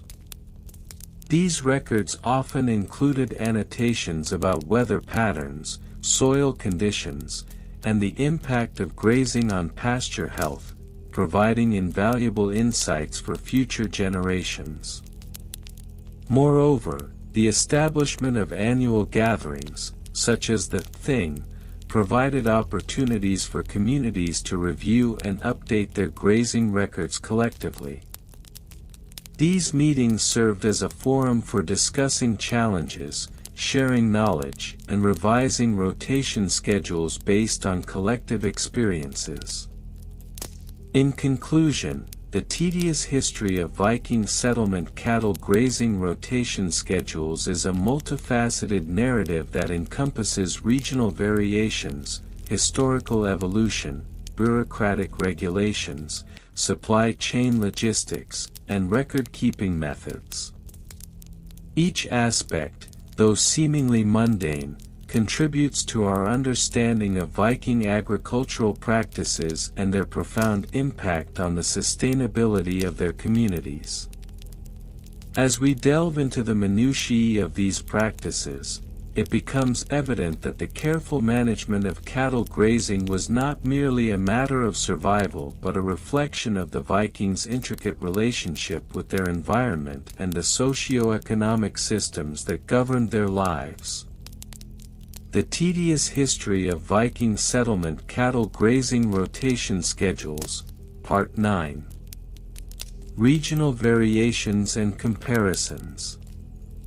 The Viking Age, spanning from the late 8th century to the early 11th century, was characterized by a multitude of localized practices, particularly concerning agricultural methods and grazing schedules which varied significantly across the vast expanses of Scandinavia and beyond. The terrain, climate, and cultural practices of the Norse settlers influenced their cattle grazing strategies profoundly. In the lush, temperate regions of southern Norway, for instance, the long, fertile valleys provided ample grazing lands that permitted a relatively straightforward rotational grazing schedule. Here, local farmers would often employ a system of alternating pastures based on the seasonal availability of forage. The abundance of grass during the summer months allowed for a biannual rotation wherein cattle would be moved from lowland pastures to higher altitudes as the growing season progressed. Conversely, in the rugged terrain of northern Norway, where the land was less forgiving, the rotation schedules were far more complex and adapted to the harsh climatic conditions. The rotation periods extended longer, sometimes necessitating a triannual grazing system due to the shorter growing season and the need to allow the land to recuperate from the intense grazing pressure. In Iceland, where the Viking settlers faced the unique challenge of volcanic soil and an extreme maritime climate, the rotational grazing practices were heavily influenced by the island's limited arable land. The settlers relied on a system termed hólar, which organized grazing lands into specific areas designated for seasonal use. This system was particularly notable for its reliance on community cooperation, wherein entire villages would collectively manage grazing schedules to prevent overstocking and ensure that all cattle had sufficient access to pasture throughout the year. Further afield, the Viking settlements in the British Isles displayed yet another variation in cattle grazing practices. Here, the interaction with local Celtic agricultural techniques led to a hybridization of grazing systems. These regions often implemented a three-field system that facilitated crop rotation alongside cattle grazing. The fields would alternate between crops, fallow, and grazing lands, allowing cattle to graze on stubble and thus contribute to soil fertility through natural manure deposition. Evolution over different time periods.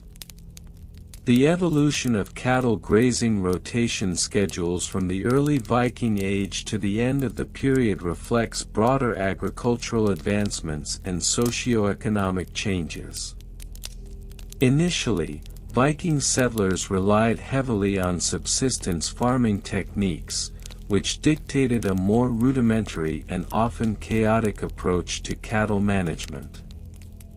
During this early period, the understanding of pasture management was rudimentary. Cattle were generally allowed to graze wherever forage was available, leading to overgrazing in certain areas and underutilization in others.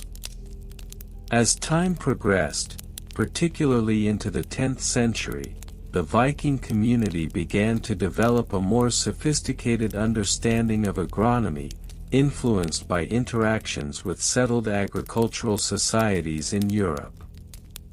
This transition coincided with the development of more structured governance systems, leading to an increased emphasis on livestock management and rotation practices.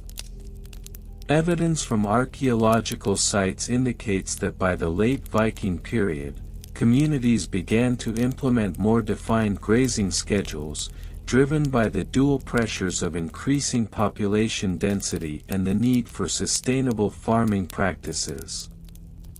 The introduction of innovations such as the plow and improved livestock breeds also affected grazing practices. As plow agriculture spread, the need for pasture rotation became more pronounced.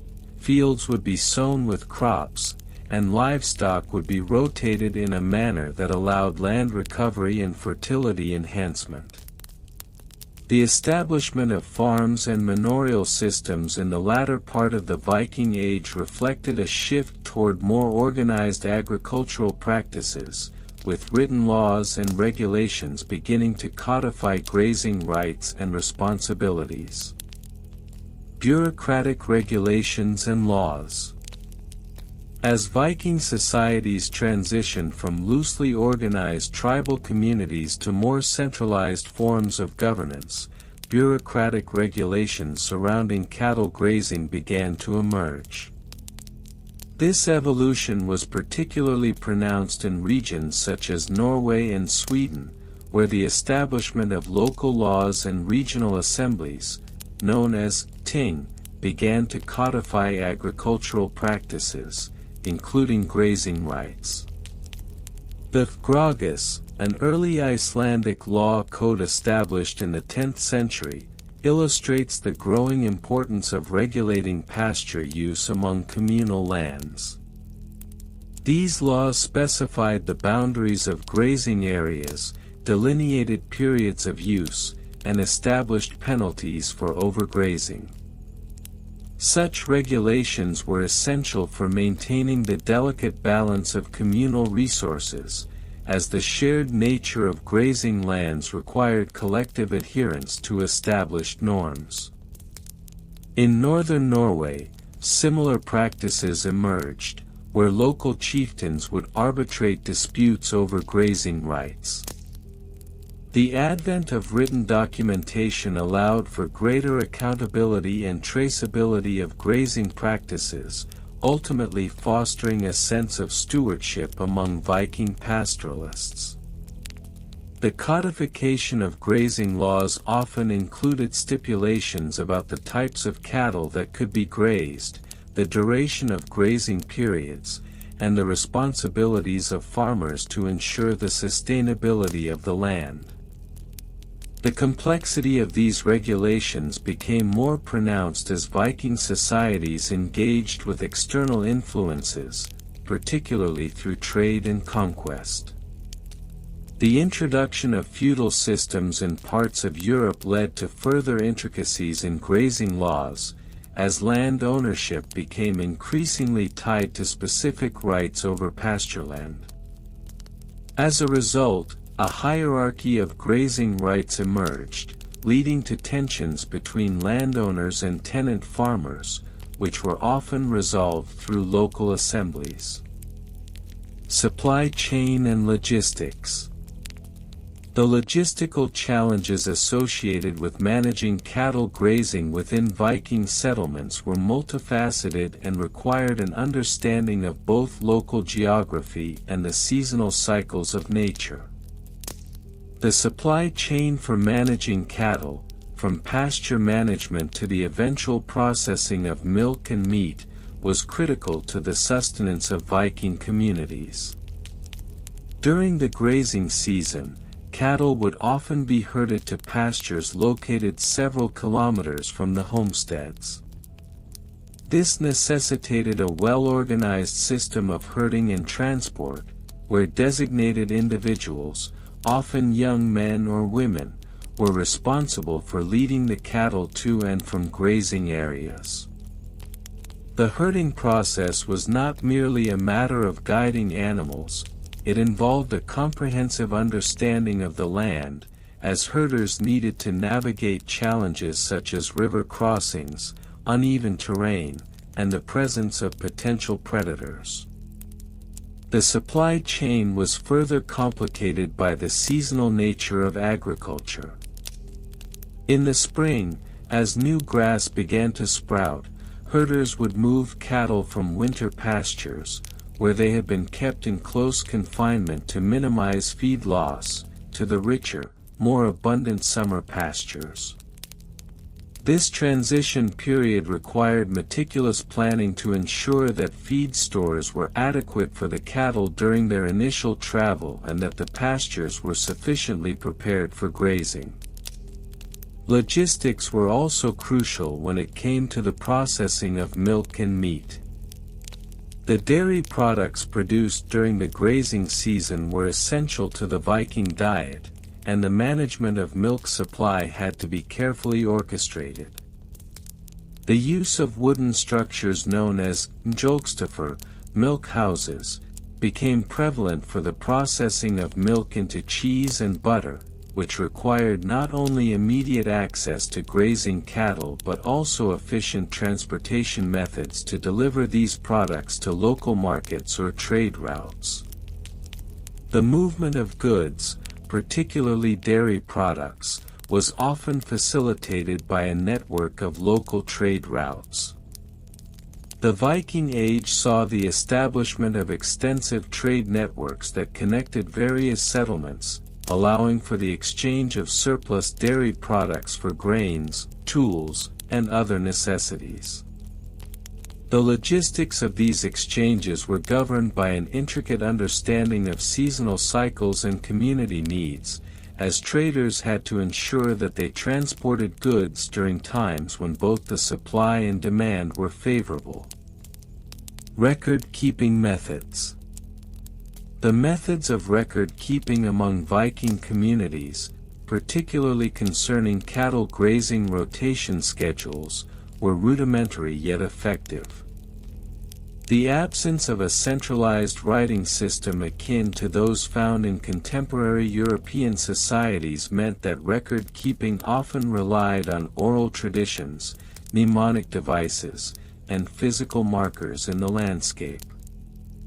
In communal settings, grazing rights were frequently recorded through verbal agreements and communal memory, with elders playing a pivotal role in maintaining the history of land use.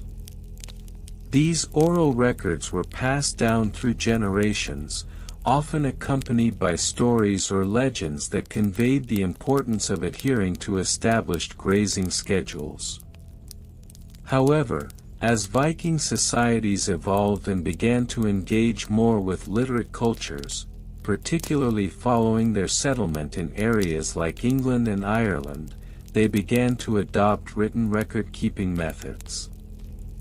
Rune stones and wooden tablets were utilized to document significant events, land transactions, and even grazing schedules. The runic alphabets provided a means of inscribing important agricultural information, such as the dates of pasture rotations or the boundaries of grazing lands. Additionally, the introduction of the Christian clerical system in Viking territories led to the establishment of monasteries that kept written records. These institutions maintained meticulous accounts of agricultural yields, livestock counts, and crop rotations, contributing to the growing body of knowledge surrounding effective farming practices. The clerical records often served dual purposes, documenting both the economic aspects of cattle management and the spiritual implications of agricultural cycles. In summary, the history of Viking settlement cattle grazing rotation schedules encompasses a vast array of regional variations, evolving practices, bureaucratic regulations, logistical challenges, and record-keeping methodologies. While these topics may seem mundane at first glance, they collectively represent the intricate tapestry of Viking agricultural life and highlight the meticulous nature with which these communities approached the management of their livestock and land.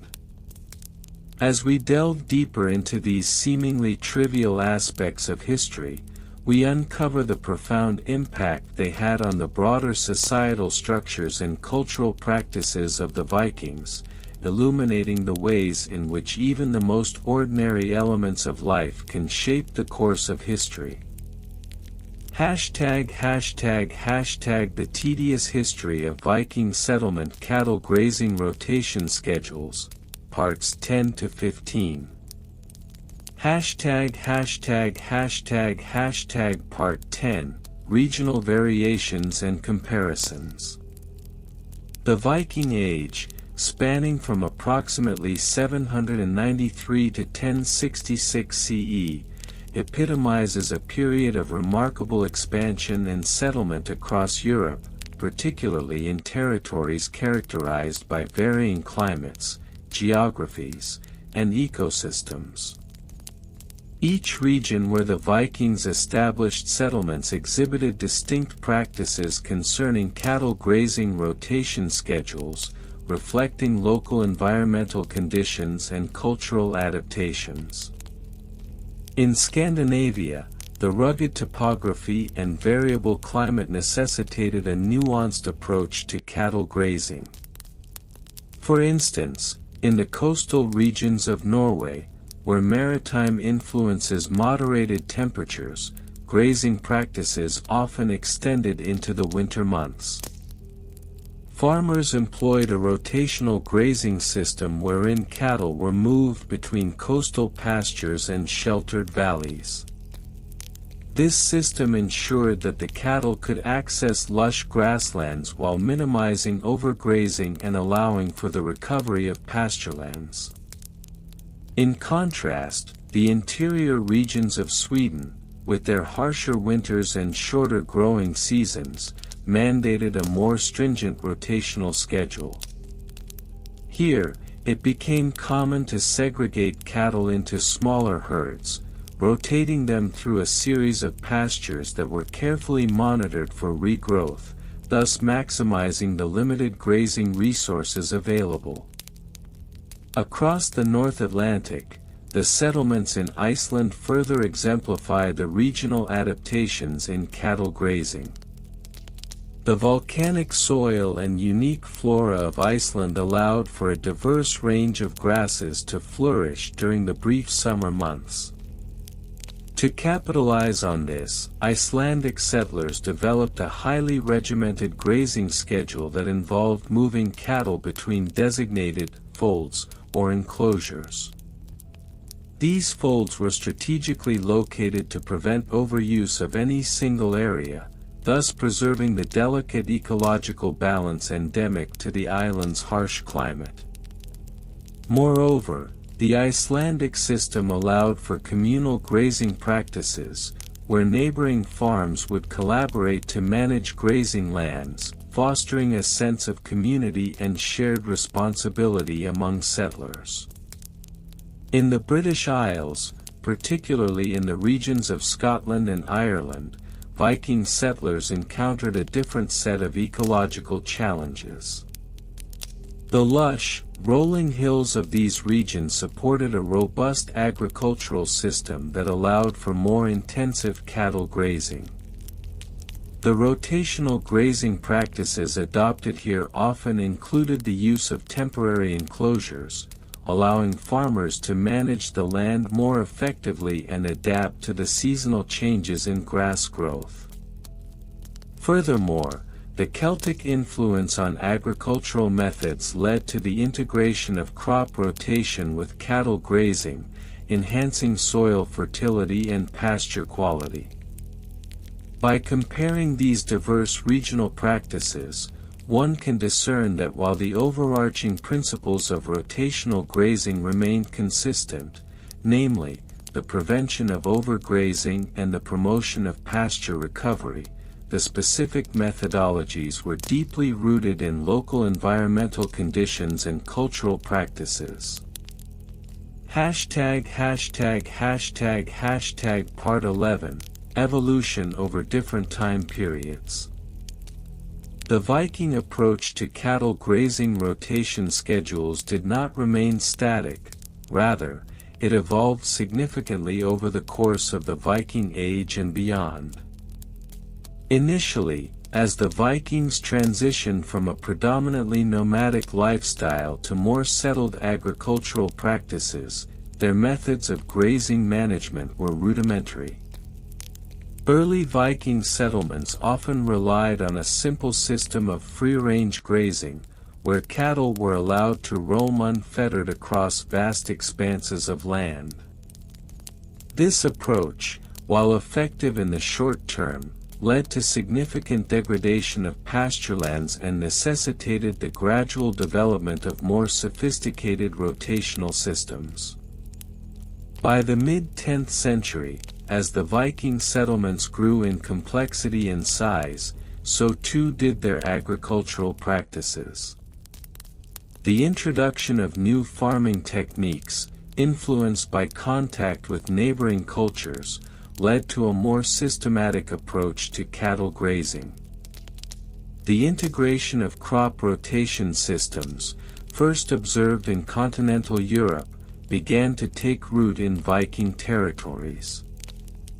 This innovation allowed for a more dynamic use of land, where cattle grazing could be strategically rotated with the cultivation of crops, thus enhancing soil fertility and reducing the risk of pasture depletion. Furthermore, the establishment of regional trade networks during this period resulted in increased access to agricultural tools and knowledge. The introduction of iron plows, for example, revolutionized the ability to cultivate land and manage grazing schedules effectively. Farmers could now turn over larger plots of land, leading to a more intensive grazing system that relied on careful monitoring of pasture health. This evolution marked a significant shift from the earlier, more haphazard grazing practices to a more structured and sustainable system. By the end of the Viking Age, the rotational grazing schedules had become more formalized, with written records documenting practices and regulations. The advent of Christianity and the establishment of monasteries further contributed to the evolution of grazing practices, as monastic communities often managed extensive lands and implemented systematic agricultural methods. Part 12, Bureaucratic regulations and laws.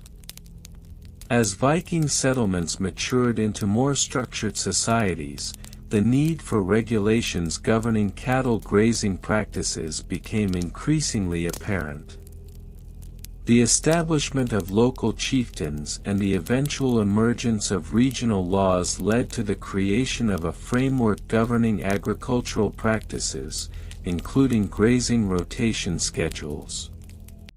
In various regions, laws were codified to regulate the use of communal lands, ensuring that no single farmer could monopolize grazing resources at the expense of their neighbors.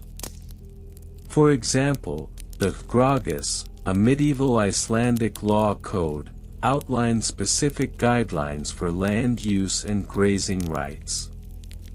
It delineated the responsibilities of landowners regarding the maintenance of pasture quality and prescribed penalties for overgrazing or neglecting communal lands. Such laws were instrumental in fostering cooperation among farmers and ensuring the sustainability of grazing practices. In Norway, the landnam laws, governing land ownership and settlement, also played a crucial role in shaping grazing practices. These laws stipulated that newly settled lands must be managed according to established agricultural practices, including rotational grazing. Such regulations not only promoted the efficient use of resources but also reinforced social structures, as adherence to these laws was often tied to status within the community. The influence of these bureaucratic regulations extended beyond immediate grazing practices. They fostered a culture of stewardship and responsibility among farmers, encouraging them to adopt sustainable practices that would benefit future generations. The legal framework surrounding cattle grazing contributed to the long-term viability of Viking settlements, allowing them to thrive for centuries. Part 13, Supply Chain and Logistics. The logistics of managing cattle grazing rotation schedules during the Viking Age encompassed a complex interplay of agricultural practices, social organization, and resource management. The supply chain involved in maintaining healthy livestock and ensuring optimal grazing conditions necessitated meticulous planning and coordination. Farmers relied on a variety of strategies to manage their cattle effectively. Seasonal movements were common, with herds often driven to higher pastures during the summer months to take advantage of the abundant grass growth. This practice, known as transhumance, required careful planning to ensure the availability of food and water along migration routes. Farmers would often collaborate, forming networks to share knowledge about the best grazing lands and water sources, which were critical for sustaining their herds during seasonal migrations. Moreover, the logistical challenges of managing cattle extended to the procurement of feed during the winter months. With the harsh Scandinavian winters limiting grazing options, farmers had to invest significant effort into harvesting and storing hay and other fodder. The timing of these activities was crucial, as the quality of stored feed could significantly impact the health of the cattle during the lean months. This necessitated a well-coordinated supply chain that involved not only the production of fodder but also the transport and storage of these resources. The role of trade in supporting the cattle grazing supply chain cannot be understated. Viking traders established extensive networks that facilitated the exchange of agricultural products, tools, and livestock.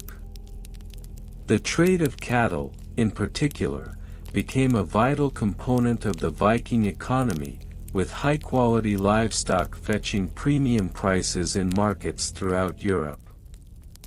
This economic interdependence highlighted the importance of maintaining robust grazing practices, as healthy herds were essential for sustaining trade relationships and supporting local economies.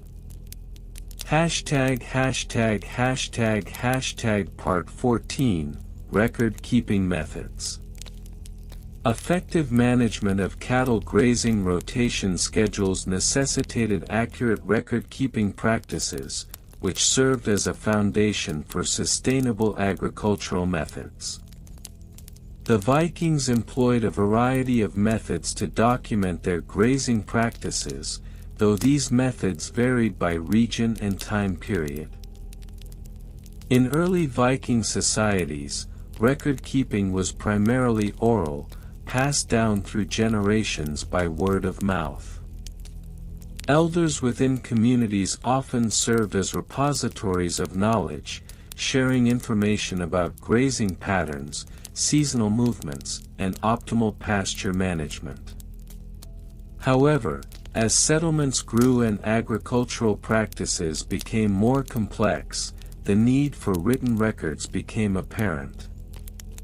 With the advent of runic writing and, later, the Latin alphabet, the Vikings began to document their agricultural practices more formally. Runes were inscribed on wooden sticks, stones, or other materials, often serving as reminders of grazing schedules or pasture quality. Archaeological finds, such as the famous rock stone in Sweden, illustrate how written records could encapsulate critical agricultural information alongside other societal narratives. The introduction of written record-keeping facilitated the development of more sophisticated documentation practices. Farmers began maintaining ledgers to track grazing patterns, livestock health, and pasture yields. These records served not only as a means of managing individual farms but also as a reference for communal grazing agreements and cooperative efforts among neighboring farmers. As monastic communities emerged in the later Viking Age, record-keeping practices became even more rigorous. The monks, often educated and literate, contributed to the preservation and transmission of agricultural knowledge. Monastic records detailing crop yields, livestock management, and grazing schedules provide invaluable insights into the evolution of Viking agricultural practices. In sum, the meticulous record-keeping methods developed throughout the Viking Age played a critical role in enhancing the sustainability and efficiency of cattle grazing rotation schedules, enabling communities to adapt to changing environmental conditions and societal structures. Conclusion. The tedious history of Viking settlement cattle grazing rotation schedules reflects a complex tapestry woven from regional variations, evolving practices, bureaucratic regulations, logistical considerations, and record-keeping methods. Each facet of this history illustrates the intricate relationship between the Vikings and their environment, revealing how agricultural practices were deeply influenced by local conditions, cultural interactions, and the demands of community life. Through the lens of cattle grazing, one can appreciate the broader societal structures and values that shaped Viking civilization, ultimately showcasing the remarkable adaptability and resilience of these early Northern European settlers. The tedious history of Viking settlement cattle grazing rotation schedules. The Viking Age, spanning from approximately 793 to 1066 CE, is often characterized by its seafaring warriors, raiders, and traders. However, a more nuanced and perhaps less glamorous aspect of their daily lives involved agricultural practices, particularly cattle grazing. This exploration into the tedious intricacies of Viking settlement cattle grazing rotation schedules reveals a complex interplay of environmental factors, social structures, and agricultural methods that were employed by these Norse settlers, primarily in the regions of present-day Scandinavia, the British Isles, and Iceland. #####1 Historical context and the importance of grazing. Viking society was predominantly agrarian, relying heavily on livestock for sustenance. Cattle, in particular, played a pivotal role in their economy, providing milk, meat, and hides. As such, effective grazing rotation was crucial for maintaining the health of both the cattle and the pasturelands. This practice was not merely a matter of agricultural efficiency, it also reflected the Vikings' deep understanding of their environment, which was often harsh and unpredictable. The importance of cattle grazing rotation can be traced back to earlier agrarian societies, but the Vikings adapted these practices to their unique climatic conditions. The Scandinavian environment with its short growing seasons necessitated careful management of pasturelands to maximize productivity. #####2 Minor historical figures and their roles. In exploring the minutiae of Viking grazing practices, it is essential to highlight lesser-known figures who contributed to the development of these complex systems. One such figure is Eirik Orvaldsson, also known as Eirik the Red, who is primarily remembered for his discovery of Greenland. However, his role as an early settler and farmer provides insights into the grazing practices of the time. Eirik's establishment of a settlement in the harsh climate of Greenland necessitated innovative grazing techniques. Records suggest that Eirik implemented a rotation system that allowed pastures to recover by alternating grazing fields. This practice is documented in the Saga of the Greenlanders, where it states, "In the land of ice, even the grass must be given rest, lest it wither under the weight of the hoof." This quotation, while invented, reflects the pragmatic approach of Viking settlers toward sustainable agriculture. Another notable figure is Orfinnur Karlsefni, an explorer who sought to establish permanent settlements in North America. His attempts to cultivate the land were often documented in the Saga of the Vinland Voyages, where he faced challenges in managing livestock grazing on unfamiliar terrain. The sagas suggest that Orfinnur had to adapt traditional Scandinavian grazing systems to the new landscapes he encountered, leading to a hybrid approach that combined elements from both his homeland and the New World. #####3 Specific case studies with dates. To illustrate the complexities of Viking cattle grazing rotation schedules, we can examine specific case studies from notable Viking settlements. One such settlement was established in Lons Meadows, Newfoundland, around 1000 CE. Archaeological findings indicate that the settlers practiced a rudimentary form of rotational grazing. Evidence from the site shows that they divided their grazing land into sections, allowing pastures to regenerate after being grazed. In another instance, the settlement at Reykjavik, founded around 870 CE, serves as a crucial case study. Here, the settlers employed a systematic rotation schedule based on the seasonal availability of grass. The sagas indicate that local farmers would begin grazing their cattle in the lower, warmer pastures in early spring as the snow melted.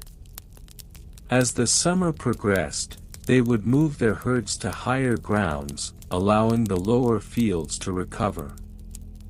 A fictitious yet plausible account from this period states, "The pastures spoke to us, guiding our herds to greener pastures as the sun warmed the earth."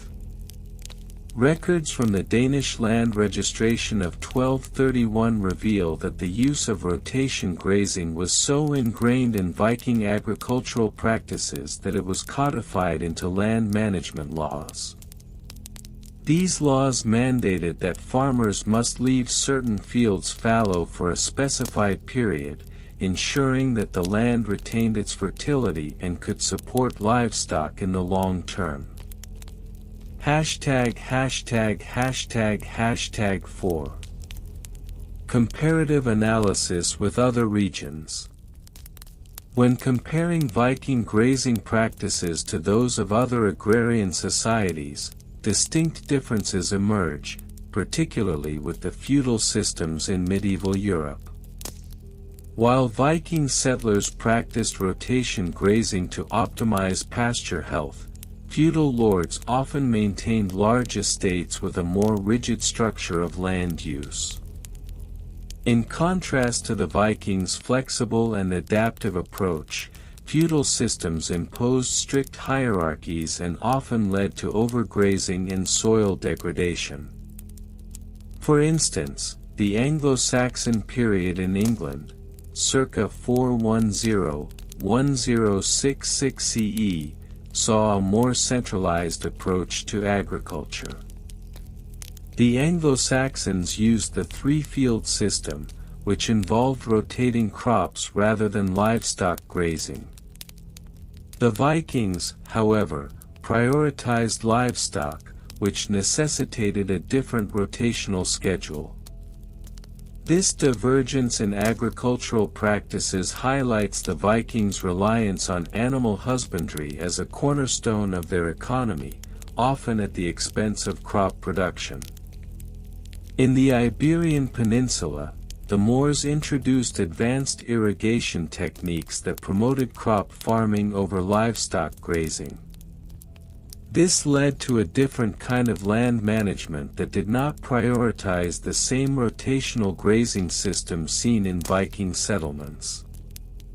While the Vikings faced the challenge of limited arable land, the Moors capitalized on their environmental advantages, leading to distinct agricultural developments. #5 Archaeological findings and interpretations. Recent archaeological excavations have illuminated the complexities of Viking cattle grazing practices. Sites such as Jarmeland in modern-day Russia have revealed evidence of sophisticated pasture management techniques.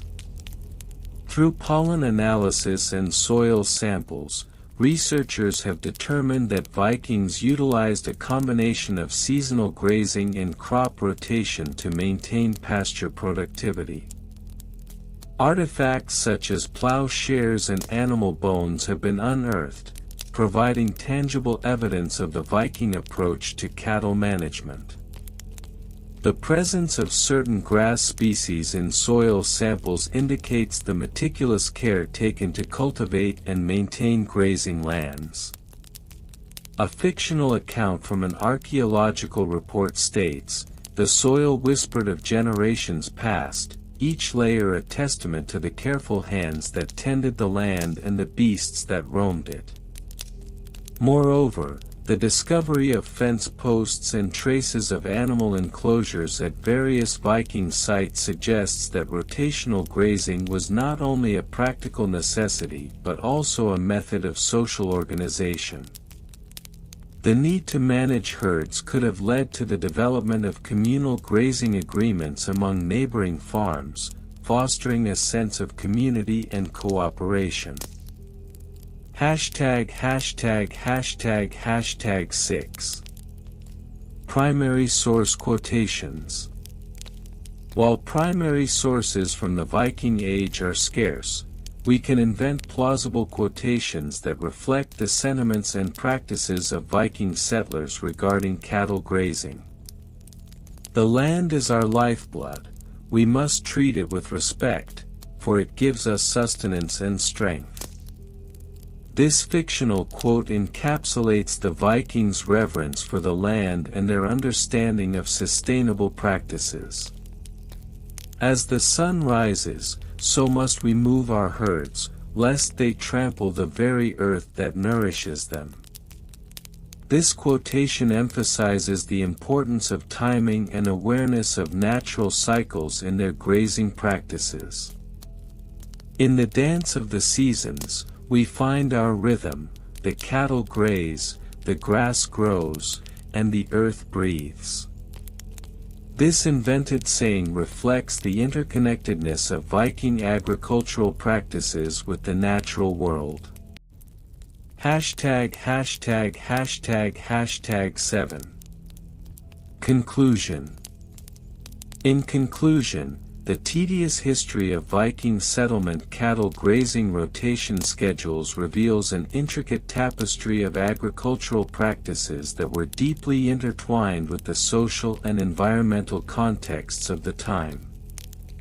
The exploration of minor historical figures, case studies, comparative analyses, archaeological findings, and fictional primary sources provides a comprehensive understanding of how Vikings managed their livestock and land. Though often overshadowed by their reputation as fierce warriors and explorers, the Vikings were equally adept at navigating the challenges of their environment through innovative agricultural practices. Their rotational grazing methods not only ensured the sustainability of their cattle but also reflected a broader understanding of ecological balance that resonates even today. The story of Viking cattle grazing, while perhaps dull and monotonous, offers a fascinating glimpse into the daily lives of these remarkable people, underscoring the importance of agriculture in shaping their society and culture. The history of Viking settlement cattle grazing rotation schedules is a fascinating yet intricate web of agricultural practices, community organization, and climatic conditions that span centuries. While much of the attention regarding Viking societies has been focused on their seafaring exploits and raids, the agricultural practices that sustain these communities are often overlooked. In particular, the cattle grazing rotation schedules employed by the Vikings provide a unique insight into their daily lives and societal structures, revealing the meticulous planning and resource management that characterized their agrarian practices. To understand the context of these grazing rotation schedules, we must first delve into minor historical figures who played pivotal roles in the establishment and refinement of these agricultural systems. One such figure is Eirik the Red, a less celebrated contemporary of the more renowned Leif Erikson. Eirik, primarily known for his discovery of Greenland, also contributed to the agricultural practices there. In the late 10th century, he advocated for a rotational grazing system that allowed cattle to graze on different pastures at staggered times to prevent overgrazing and soil depletion. His methods laid the groundwork for sustainable farming practices that would be emulated by later generations of settlers. Another notable, yet lesser-known, figure is Freydis Eriksdottir, Eirik's daughter, who, though her exploits are often overshadowed by her father's, played a crucial role in managing one of the early settlements in Vinland, present-day Newfoundland. In 1003, Freydis implemented a systematic rotation schedule for cattle grazing, which was meticulously documented in the sagas. The sagas mention how Freydis divided the pastureland into 4 distinct sections based on soil quality and seasonal growth patterns. This method not only maximized the nutritional intake of the cattle but also allowed the land to recover during the off-season, ensuring a steady supply of resources for the community. Specific case studies from various Viking settlements highlight the effectiveness of these grazing rotation schedules. In the year 980, a settlement in the Hebrides, known as Eilean Moor, adopted a unique system that divided the grazing land into 6 sections. Each section would receive a grazing period of 6 weeks, after which the cattle would be rotated to the next section. Archaeological findings from this site reveal remnants of stone markers that were used to delineate these grazing areas. The careful planning of grazing schedules in Eilean Moor led to a significant increase in the health of the cattle, as documented in local records of the time. Scholars have analyzed these findings, noting that the health of the livestock allowed for larger herds, which in turn supported a burgeoning trade network with other Viking settlements in Scandinavia. Comparative analysis with other regions, such as the Anglo-Saxon territories, provides further insight into the Viking approach to cattle grazing. The Anglo-Saxons tended to practice a more fixed grazing system, where herds were allowed to graze in designated fields that were often depleted by late summer. In contrast, Viking communities embraced a more dynamic and adaptive approach. For instance, in the year 950, a settlement in the Orkney Islands documented the use of a 3-field system, which was distinctively different from the Anglo-Saxon 2-field method.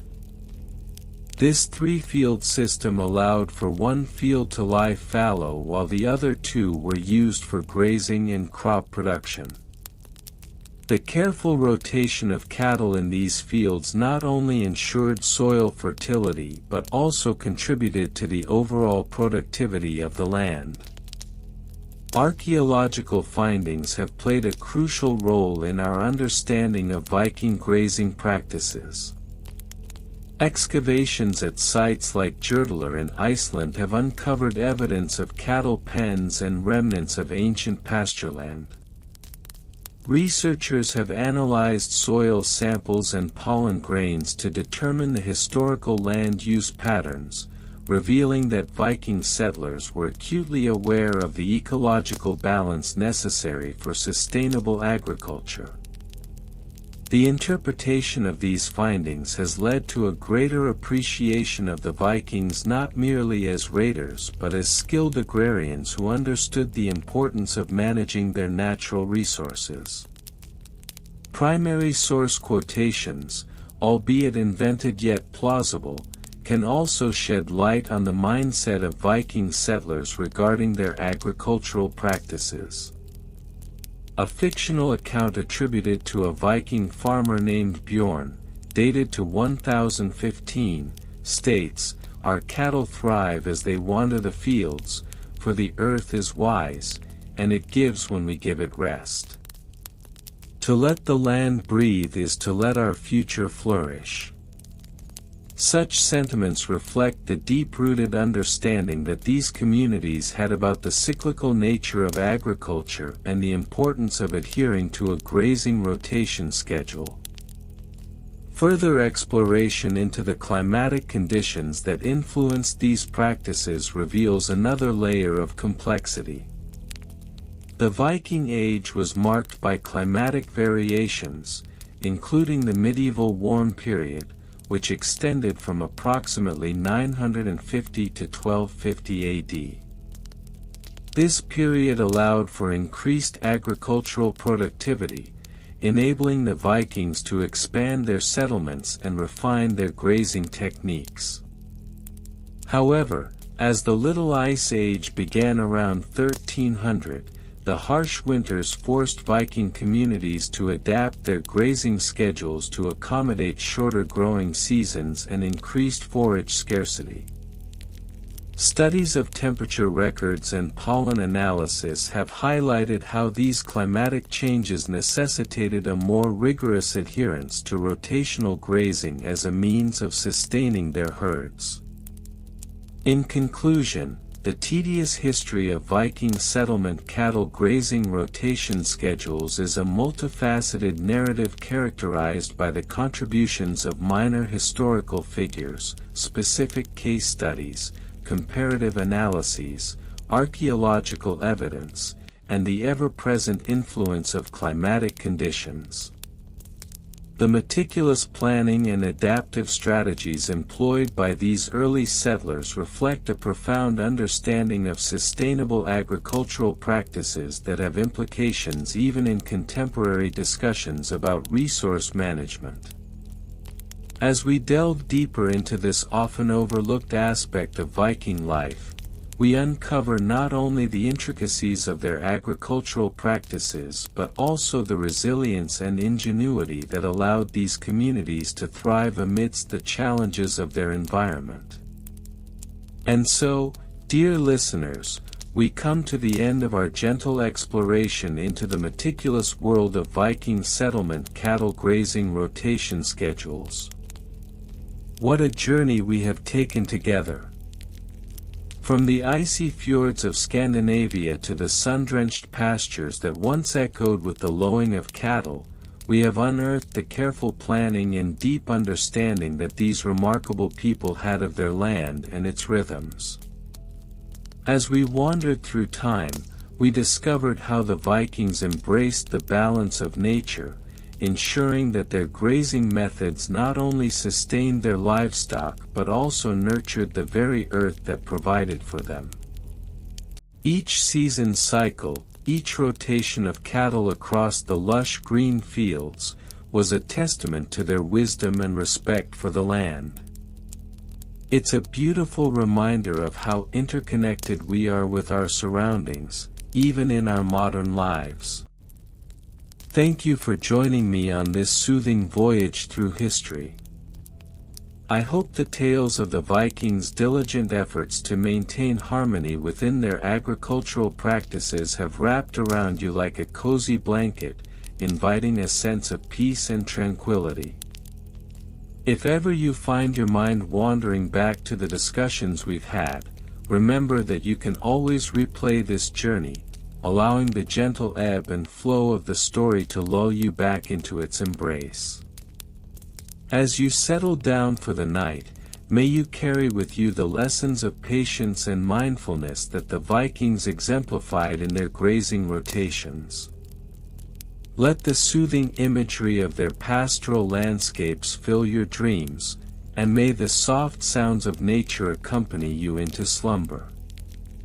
Picture rolling hills, the gentle rustling of grass, and the distant calls of birds, all offering a serene backdrop to your rest. As you close your eyes, allow the weight of the day to drift away, leaving behind only the lightness of a heart at ease. Breathe deeply, inhaling the calm, and exhale any lingering worries that may be keeping you from your well-deserved rest.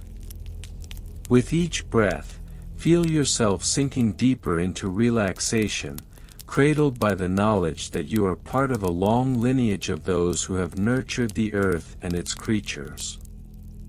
Sleep peacefully, dear listeners, knowing that tomorrow brings new opportunities and fresh starts. Good night, sweet souls. May your dreams be filled with warmth and tranquility, and may you awaken refreshed and ready to embrace whatever the new day has in store for you.